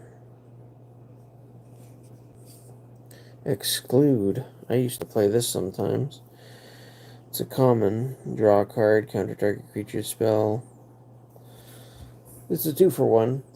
Anyway, sorry, so the price And varies then on we that. have an uncommon borderless, I should say. Slimefoot Stowaway. 2/3 for 3. Legendary creature fungus. Whenever a sapperling you control That's a neat dies, art. Stowaway gets. The Stowaway deals 1 damage to each opponent, and you gain 1 life. And you can pay 4 to create sapperling tokens. Sorry, wait, this is Bloomborough. Sorry, I was forgetting which one it is. It looks like it's about $3.50 or something like that. Commander Masters. Or that whatever the tower. Okay. Oh no, it's Commander Masters. Never mind. Yeah. I thought you were Slimefoot. The Stowaway. Again, I think the price is still around the same. And here we got a swamp. Classic. A swamp. I guess this is supposed to be classic border swamp, but it looks just something's off on it to me. Oh yeah, basic land swamp. That's probably why they put the whole title in there now. There's our art card. This is Krembaka Regent.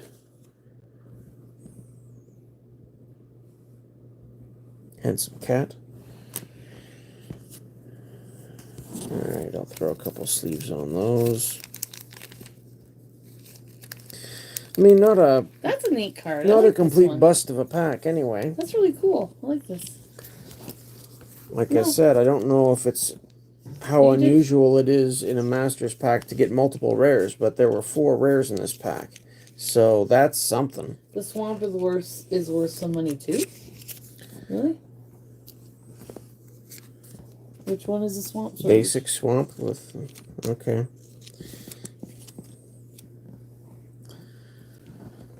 Sorry, this is not Commander Masters? Yeah, Commander Masters. Yeah, I've got a lot of swamps. But I don't have one quite like this, I'll give it that. So. And Mark Poole is a classic artist. So which one is it? Ooh, I do like that art though. Okay, well, if it's foil, then it's a $2 card. It's not a foil.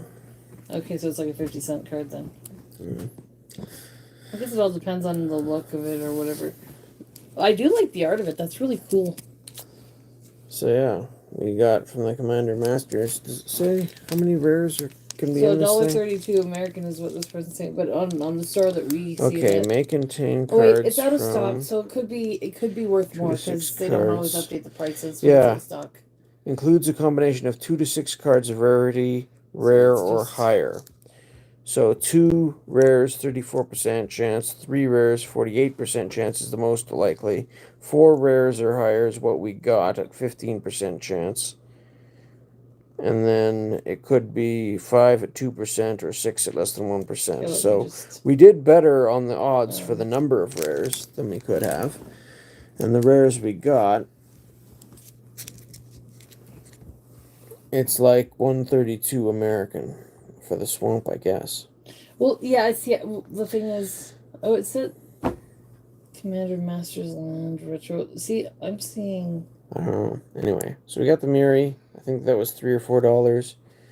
This thing is 50 cents, but it's rare. Tempt with Vengeance was I see 30 cents on not TCG great Player. either, but it's a rare. So I don't know. And then we got the Grave Pact, which apparently is still worth like $18, so that's cool. Not seeing the right pricing. And then the Collar, I think was like $3 from our Bloomborough pack.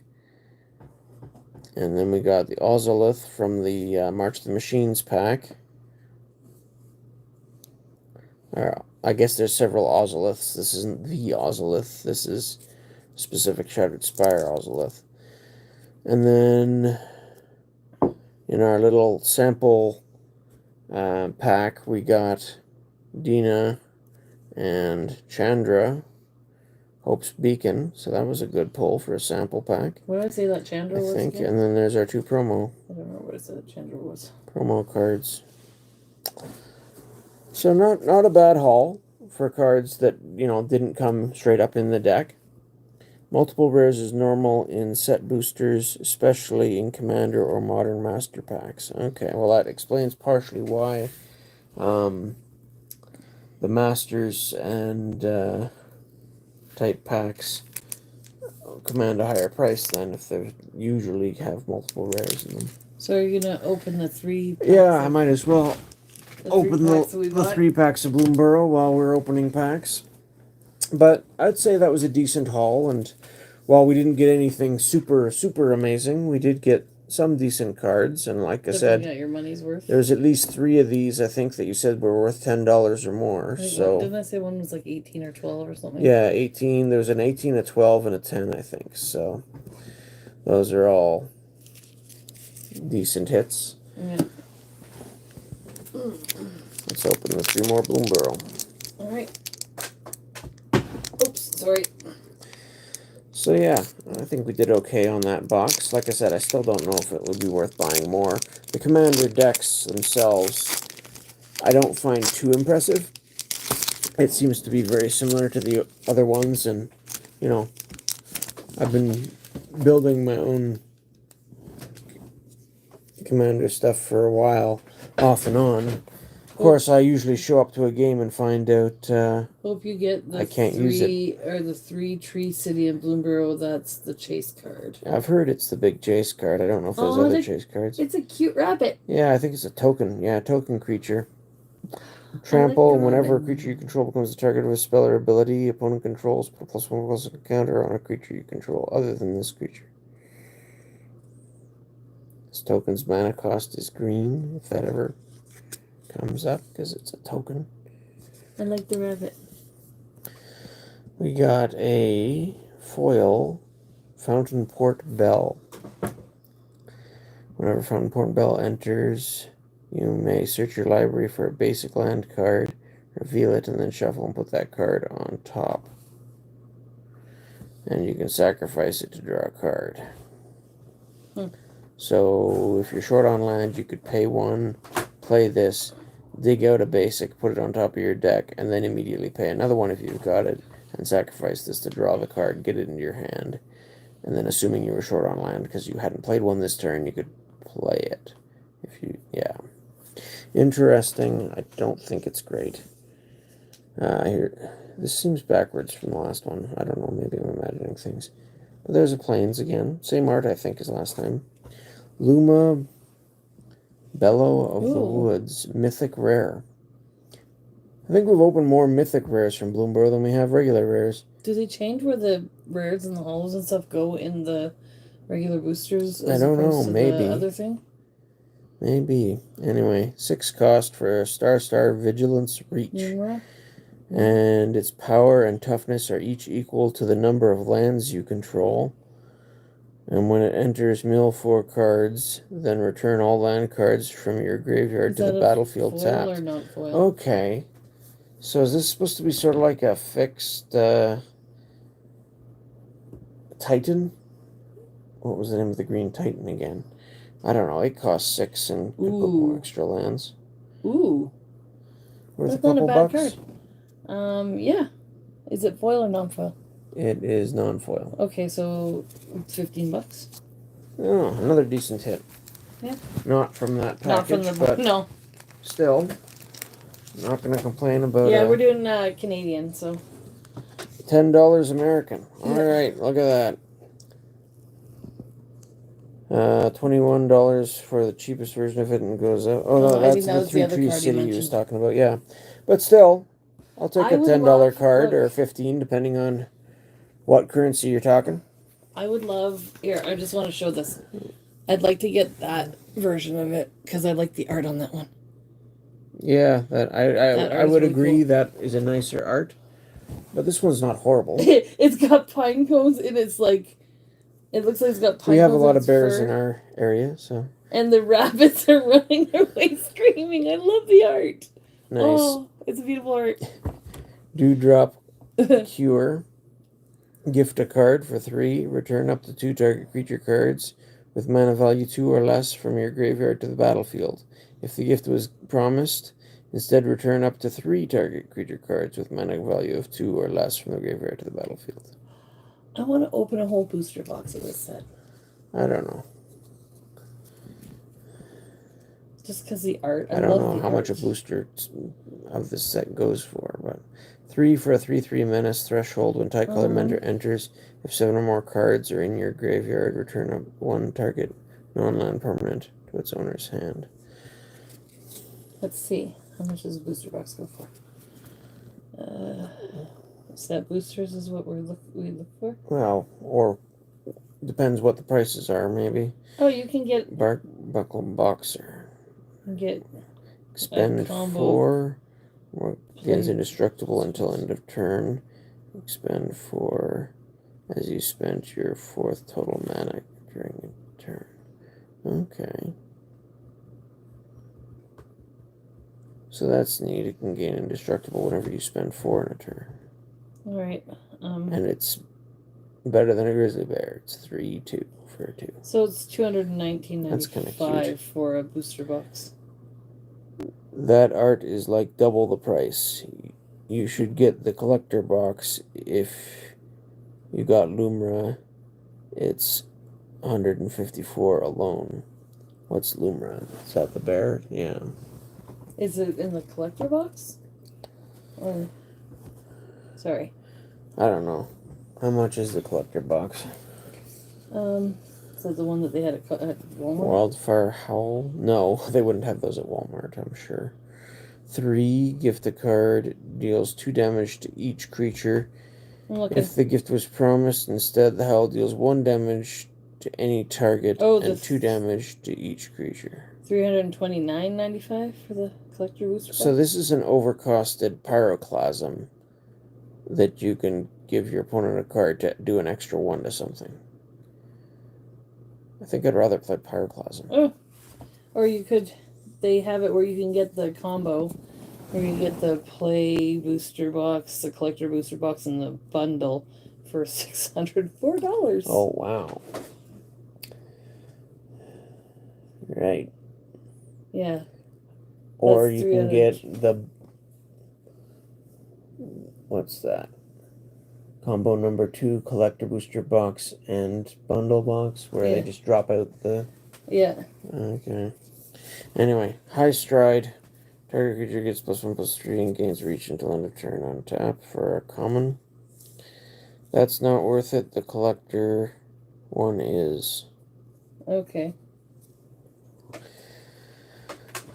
That could be interesting. The collector boosters do seem a little bit cheaper than the Lord of the Rings ones anyway. Yeah. But then again, you get less, not. right? Don't you? It's only 12. Well, I shouldn't say, because maybe they got different numbers of packs in them for each set. $29.95 for a single collector booster. Yeah. Anyway, target creature you control gains haste until end of turn. Activate only as a sorcery. We got 3 Tree Mascot. Are you in the second pack? No. Okay. It's a changeling. This card is every creature type. Add 1 mana of any color. Activate only once each turn. Interesting. Well, it's something to look into anyways if we ever decide to go for something. Heaped Harvest. Artifact food for 3. When Heaped Harvest enters, when you sacrifice One ring is still a chase card despite everything. Yes. Well, I think it's still used in tournaments or something, so that's probably why. Once it rotates out, it'll crash, maybe. Well, collectors will still want it, so... Yeah. Not fully crash, but come down a bit. You may search your library for a basic land card, put it onto the battlefield tapped, and then shuffle. You know it could be fun, doing a booster... Interesting. A booster box battle to see who would get the best value out of the hits. Maybe. So you get to pick a booster of Magic, I get to pick a booster of Pokemon, and we see which one does better. I get it. Dazzling Denial. Counter target spell unless its controller pays 2. If you control a bird, counter that spell unless its controller pays 4. Okay, so conditional on having a bird, you gotta pay either 2 or 4 to do it. So this is basically a mana leak variant. They've had a few of these over the years. Maintaining brilliant plumage isn't just a statement, it's a tactic. beautiful plumage. Doesn't matter.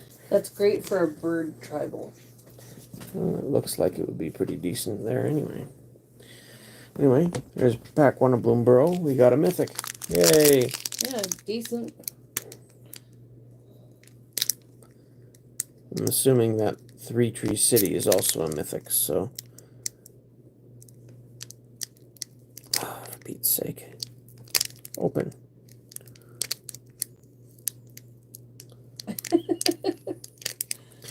It's interesting, when I used to run booster tutors to open these packs, sometimes the thing that I would most often grab, because we were always constrained by what colors you were playing, by what card would be useful to grab out of the pack.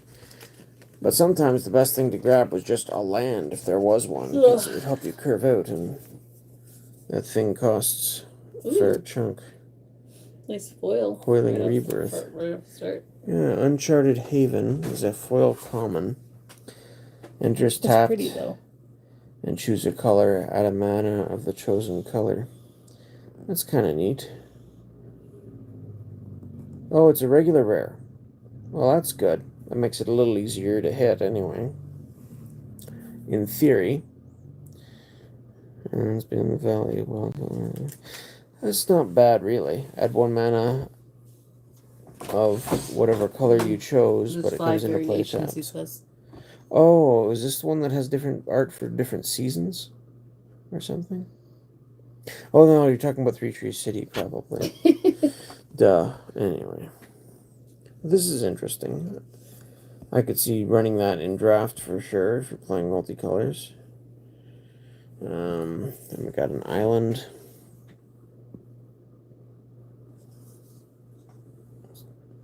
This is a nice colorful set, anyway. Ooh. There's a rare. Sunspine Links. That looks interesting. 5/4 for 4. Players can't gain life. Damage can't be prevented. When Sunspine Links enters, deal damage to each player equal to the number of non-basic lands that player controls. Okay. So sort of a price for progress type thing, except it's an elemental cat. That's cute. And a 5/4 for 4 doesn't strike me as being that bad a rate either. It's like a $2 card. Yeah. Well, it's still a rare, and it's the type of thing that if you're playing a burn type deck, I could see it being useful. But it is sort of narrow in that you'd want to be playing basically a monocolored red deck for this. It's neat art. It is neat art.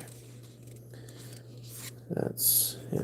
And our next, we do have a second rare here. We hit a double rare pack. Oh, nice. Thorn Vault Forager. So we got a mythic in the first pack, and then we hit double rares in the second. This thing, 2 costs. You can tap it to add a green. It's a 2/2. Or you can tap it and forage to add 2 mana in any combination of colors. To forage, exile 3 cards from your graveyard, or sacrifice a food. And you can pay 4 and tap it to search your library for a squirrel card, reveal it, and put it into your hand. So it can even tutor up. It's $1.50. Okay. Not great rares, but still, at least it's a double rare pack, which is something. And we're into an uncommon. That's our first double rare pack we've gotten out of Bloomborough. Yeah. So. Star Charter. I think, like, Flying. looking at you all made your up cards for it last pack. Yeah. But even, like, if you count the value of everything else in it, too, you got your value in the pack. Look at the top paragraph. If you wanted to, you know.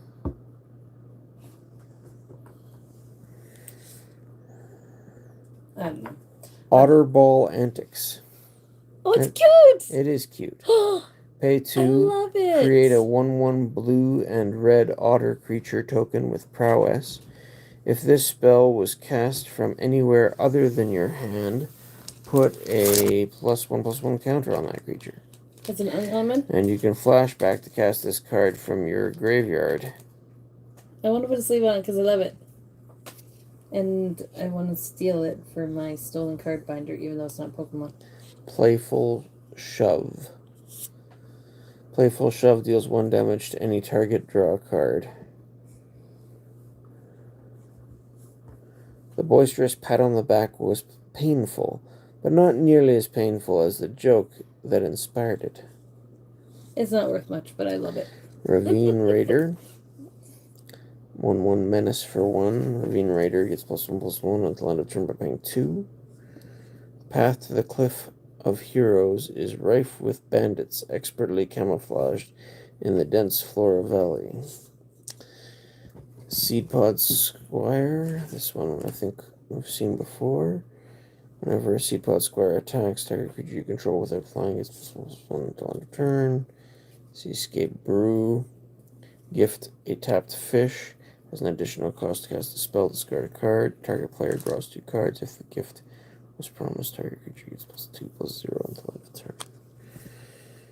Veteran Guard Mouse. Or Valiant.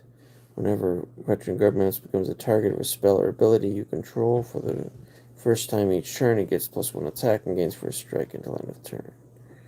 Scry 1.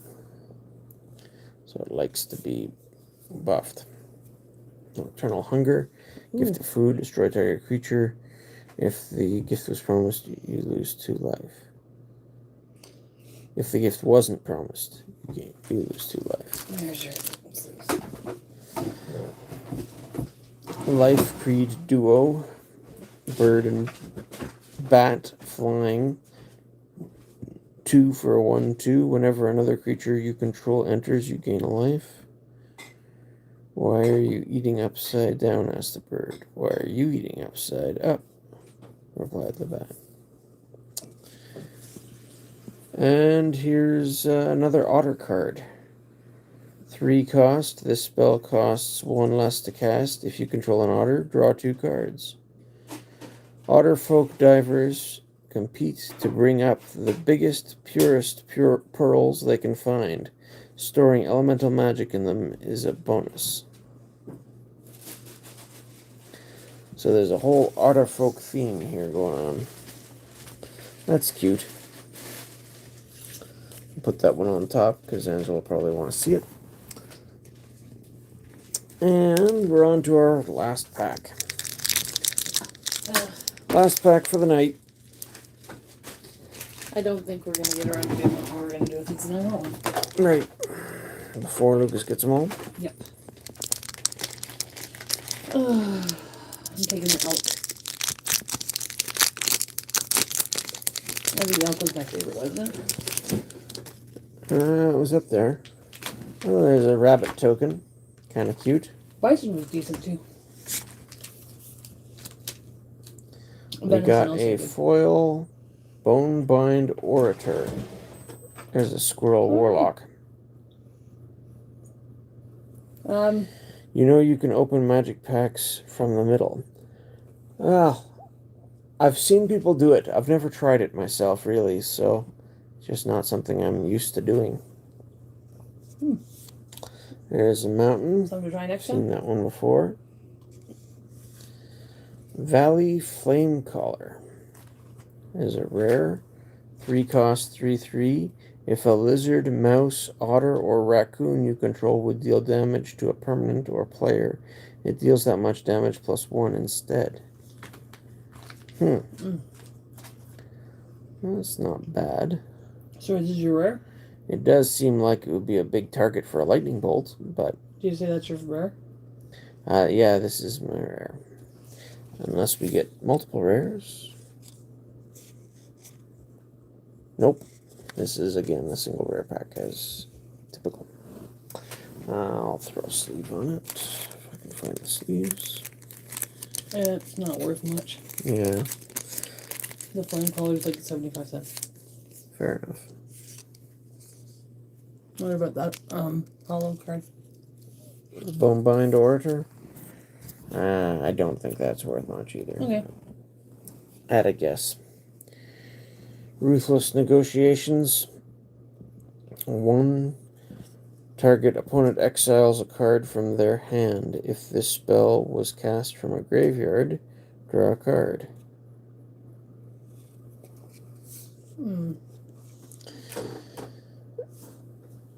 Beauregard Mentor. Beauregard Mentor's power and toughness are each equal to the number of creatures you control. So, Star Trample for 2. On your paws, I've been fighting in these fields for more seasons than you've had hot dinners. Cute. Bone Cache Overseer. Tap and pay a life to draw a card. Activate only if 3 or more cards left your graveyard this turn, or if you've sacrificed a food token. Bring me my harvest. So this would combo with that other one that required you to forage, which meant remove 3 cards from your graveyard or sacrifice a food. So you could then do this whenever you did that. Spellgeyer. Choose 1, counter target spell, or surveil 2, then draw 2 cards. It's nice to have the option. I mean, 4-cost counter spell is not great, but being able to use it to draw cards instead if you want is a nice option. There's a War Squeak again. Steampath Charger. I think most of the commons we're seeing are duplicates now. Veteran Guard Mouse. Longstock Brawl. Pleated Provisioner. And Dire Downdraft. Spell costs 1 less to cast if targets an attacking or tapped creature. Target creature's owner puts it on the top of or bottom of their library. Huh. And then Dire Sight. Surveil 2, then draw 2 cards, you lose 2 life. Oops. There we go. Anyhow. It is what it is. There's our other foil on land. So, I forgot how decent the kangaroo one was. in 3 packs, we got 3 rares and a mythic. So that's not too bad. That's definitely the highlight out of these 3. So which one did better? The packs from the, I can't remember. The packs from the box or the packs we just bought separate and loose?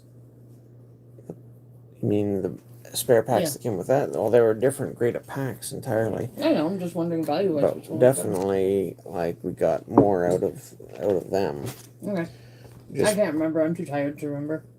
Even if you don't count the sample pack that came with the thing, which had those 2, and you just look at the other packs, the one with 4 rares. Anime Master says I'd look through your uncommons too, because some of them are worth some money. Yeah, do that one day. Quillery Tower was mentioned, and that one looks cool. So we still have to get kids' stuff aside. ready for school tomorrow. Yeah. But the Commander Masters was worth the most. Yeah. Yeah. I figured that. I just forgot. I'm so tired. Like I said, it didn't work out too badly. I'm not necessarily opposed to the product. I think it was a nice little bundle to put a Commander deck along with a Commander Masters booster and other boosters of Bloomborough and March of the Machine. Plus the promo cards. Interesting. It seems like a decent little package, and you do get enough, I think, to make it worth the price. If you don't have the Commander deck already, and depending on what you get in your pack hits, I mean, you could still strike out on this thing. It's a distinct possibility. It could be interesting if we... I don't think I would buy more of them necessarily. No, but if we wanted to, it could be interesting to compare which one had the most value, just out of curiosity. So, like, out of the packs part. Well, yeah, I mean, you can always compare different things. It'd be something interesting to do if we ever wanted to. Yeah. We'll flip this back around. If they ever put them on sale or something. Yeah. So, overall, we'll go through again, just The rares we pulled from the Commander Masters pack, 1, 2, 3, 4. And this was the rare from our Bloomborough pack that came with the bundle. Our There's rare some from neat Marching art for Machines sure that in came these with the cards, bundle. so. And then the sample pack. So we got something decent out of just about all of it. And then there's the 2 promo cards. And then the deck itself, which I've heard there's I love this card. 2 or 3 rares in this set and this box that go for about $10 when it was released. Now, obviously, this is 2 years or more, maybe 3 years later. So, whether they're still worth that, I doubt. There's a lot of good, solid cards, though. I mean, is if my you favorite need a card. Soul Ring, or if you need, or art, my favorite some art. of those other things, it's a I love good the way art to on get that it. one. Sorry, I just had to show, I love the art on that card. It's so cute. But, I've had a few Commander decks before, and a lot of the cards they include that are staples are still the same common staples they've been throwing in ever since. It So looks like such a happy otter. it does look It like a makes happy me otter. want to smile. That's Yeah. mine. I stole it. That's my card. The Commander Masters was worth the most, yeah, for sure. You should make an otter deck. It's really good in red blue. Okay. It sounds like fun. I could see it We'd have to get being enough interesting to of try. the cards. So. Wait, what was the other one that we got? The other otter. Oh, it's probably with the other other box with the other Bloomborough we had. Before this, I had opened 3 rounds of 2 value boosters versus 1. What do they call them? Play boosters. To see which would do better, and it was actually came out fairly even, or at least I thought so, because I was looking at just rares and mythics. One of them apparently had one of the chase uncommons, that basically you pick a creature type and it gives all the creatures of that type +1/+1, or it's a 3 mana rock that you can tap for mana. Apparently that one's worth a few bucks as an uncommon too, so I hadn't noticed that at the time. That might have tipped the scales. But basically, the 2, the play booster won the first one. I got no rares at all in the value boosters for the first 2 packs. The second one, I got no rare in the first pack. The second pack had a mythic in it. And the play booster just had the single regular rare. And so the value boosters came out ahead there. And then in the third one, it was a lot closer. I think the mythic turned up on the play booster side, and they ended up winning when it's considered value and everything. And then we totaled it all and it was within $1 for the rares. I just that uncommon would have value boosters are not worth it at all. It was a dead product on announcement. Yeah, they were a strange product. I was hoping that it would be useful for drafting, because I remember the value boosters of the past, if they weren't called that, but the small 8-card packs like Fallen Empires and Homelands that were great fun if you had a little bit less money, and you could draft those together. But to make it a 7-card pack means you can't draft it with those. You can't even draft it easily just among people. So, among like an 8-person pod or something. So, it was very strangely handled. And I found it an interesting idea, but just handled badly. Also, I think the price point was off. If they really wanted to do a value booster, I think they needed to keep it to, well, in Canada it came to $5. I would say it would have to be down at around $3.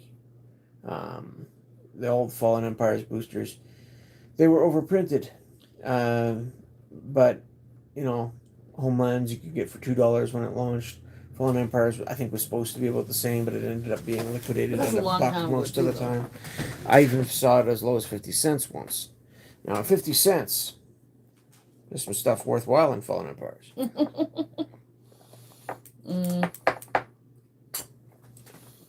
But you'll never find packs for that price nowadays, I don't think.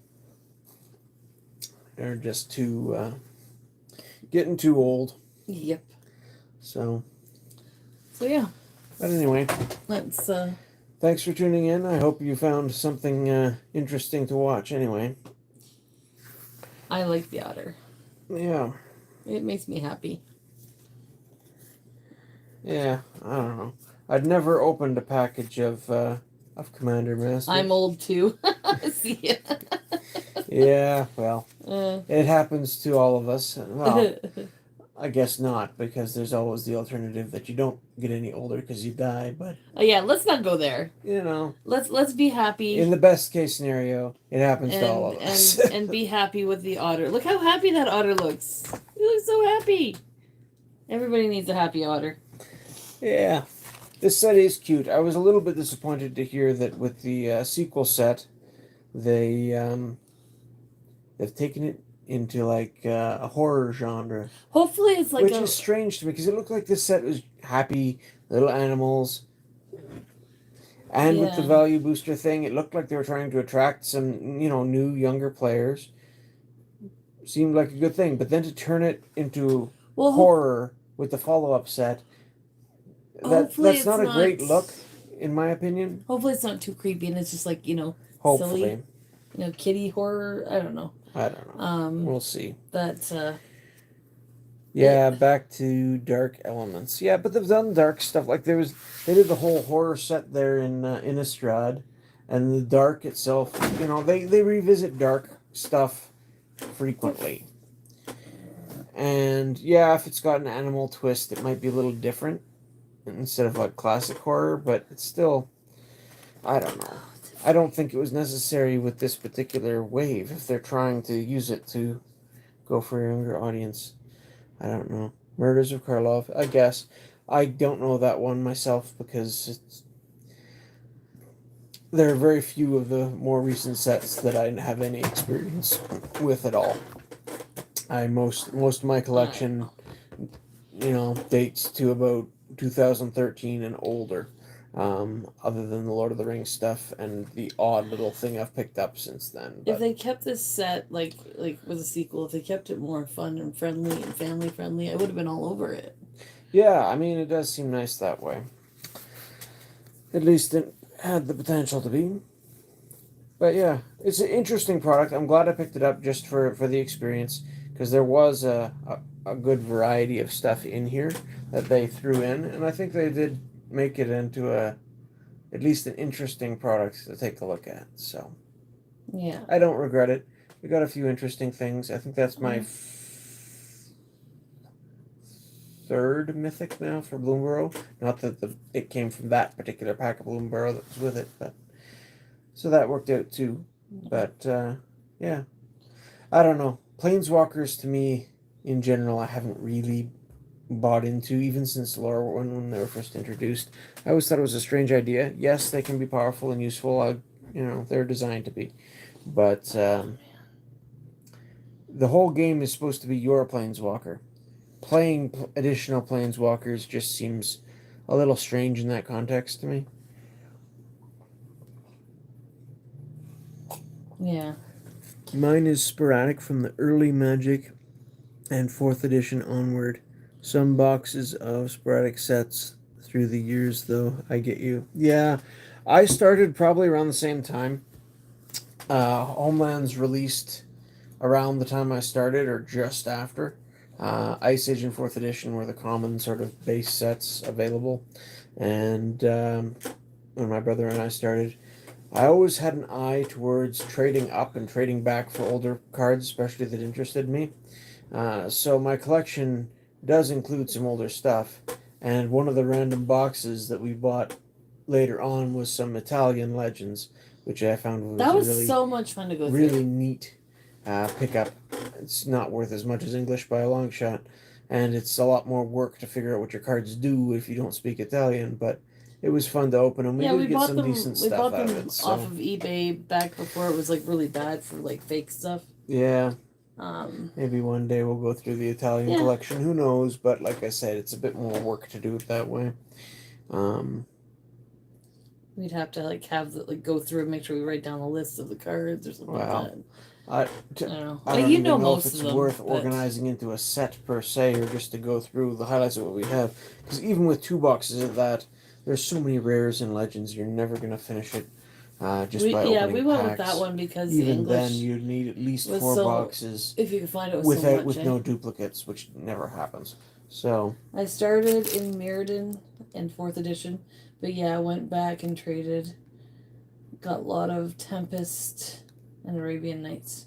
yeah, Arabian is such a fun set. I wish I'd had the chance to get more of it, but I do have some nice pieces from it. So that's Yeah. you know, I'm fairly happy with my collection. I haven't been looking to extend it to any meaningful extent in a long time.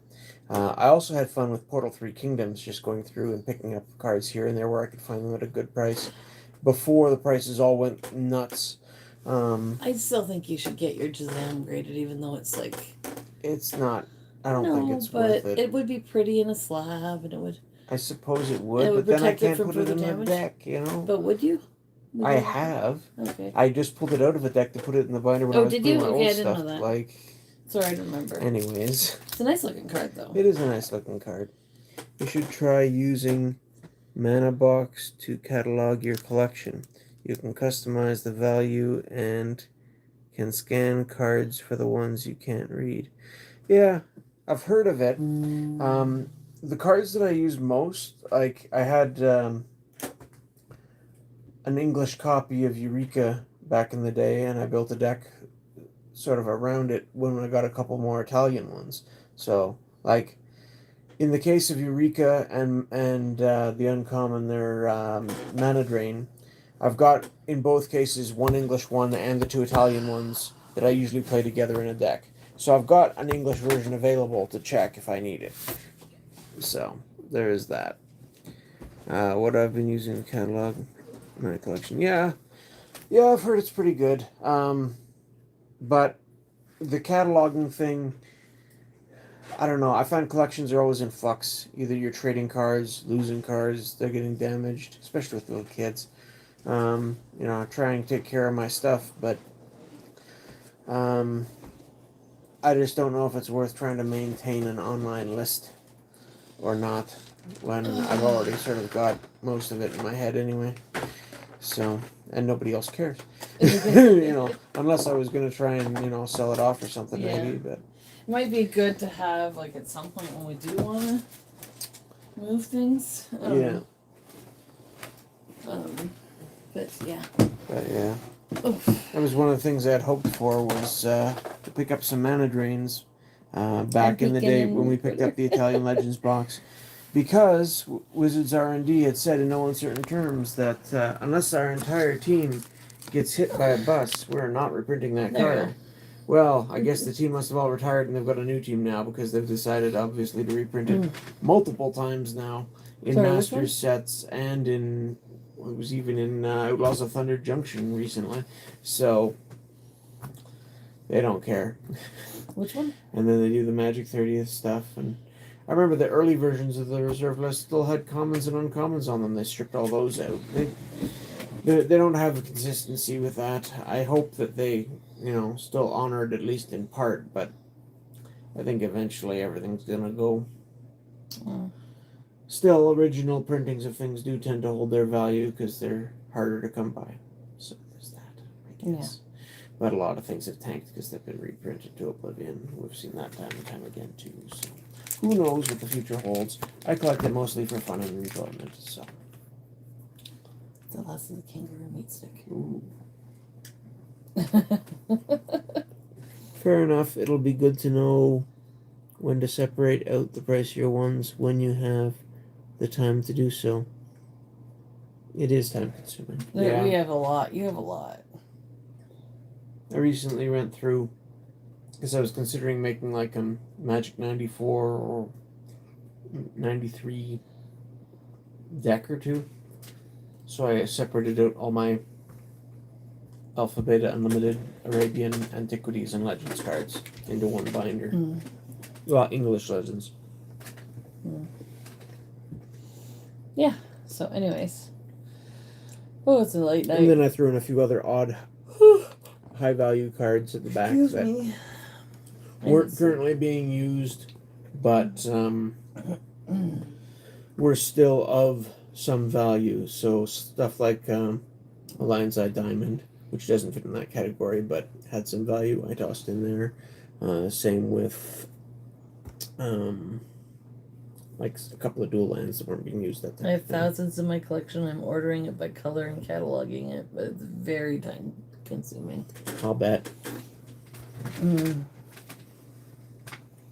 And every so often I'm going through boxes looking for things like trying to reconstitute older sets and things. And I find something I forgot about. Mm. Apparently Soul Spike from Cold Snap has gone up. When I was reassembling the Cold Snap set, I found that I had 2. And then I just found another one the other day when I was looking for Onslaught cards, so got 3 of those. Oh. It never struck me as that great a card, but I guess it combos well with one of the new cards, a version of Necropotence they just printed, so. You never know when what you got's going to be handy all of a sudden. We should probably call it a night, though. We got Yeah, we kids to should. get up for school tomorrow. And we have all their school supplies to sort still, and but hello, Ninja. Do you have Serene Master? No. It doesn't ring a bell. Anyway, thanks for joining us. And we're gonna go out with, well, you do your stuff, and then we're gonna go out with a Happy Otter. Or you didn't Okay, want to show anything else? Do a quick show. I'll again. just go through some of our bigger hits that we got from the Bloomborough packs. This was our biggest hit. We got Luma. From the boxed set for the Commander from Costco, we pulled Miri. That's not big. That's not big. We got Grave Pact. That's nice. I think that was in Stronghold, wasn't it, originally? I don't forget. remember. Anyway, that one's not big. This one's okay. It was about a $10 card or so. Oh, we got these over here. Did you? We got the Chandra foil. Another foil mythic. It's always nice. And then the Bloomborough. She looks a little more fiery than the Sauron the Dark Lord foil that we pulled over the weekend. Or not over the weekend, but last week. Yeah. So, but they're both nice. And they're probably about the same value, to be honest. So yeah, those were the highlights. What about these ones? From the Bloomborough. Yeah, I already did the, you did those big already. hit from that one. Alright, and we're gonna go out on a Happy Otter because I love Happy Otters. And look how happy that otter is. Yeah. It makes me smile. Yes, I put it in a sleeve. It's back to school and back to work. But- back to school for the kids and back to a regular work schedule for me. So it's going to disrupt a bit. I'm working night shifts next week, so probably not going to be able to do a Monday Night Magic stream. But the week after, I'm hoping to get to that Onslaught set, and that's going to be fun. That was a really transitional set. The last of the classic frame sets. In terms of for the block anyway, it was a big set for the block that had that, and a lot of really interesting cards. People thought that was power creeping creatures back then. They did. Go figure now, but yeah. So yeah, if anybody is interested in seeing some of Barry's or Papa Spokat here, his old collection, we have some live streams, Monday Night Magic live streams. Yeah.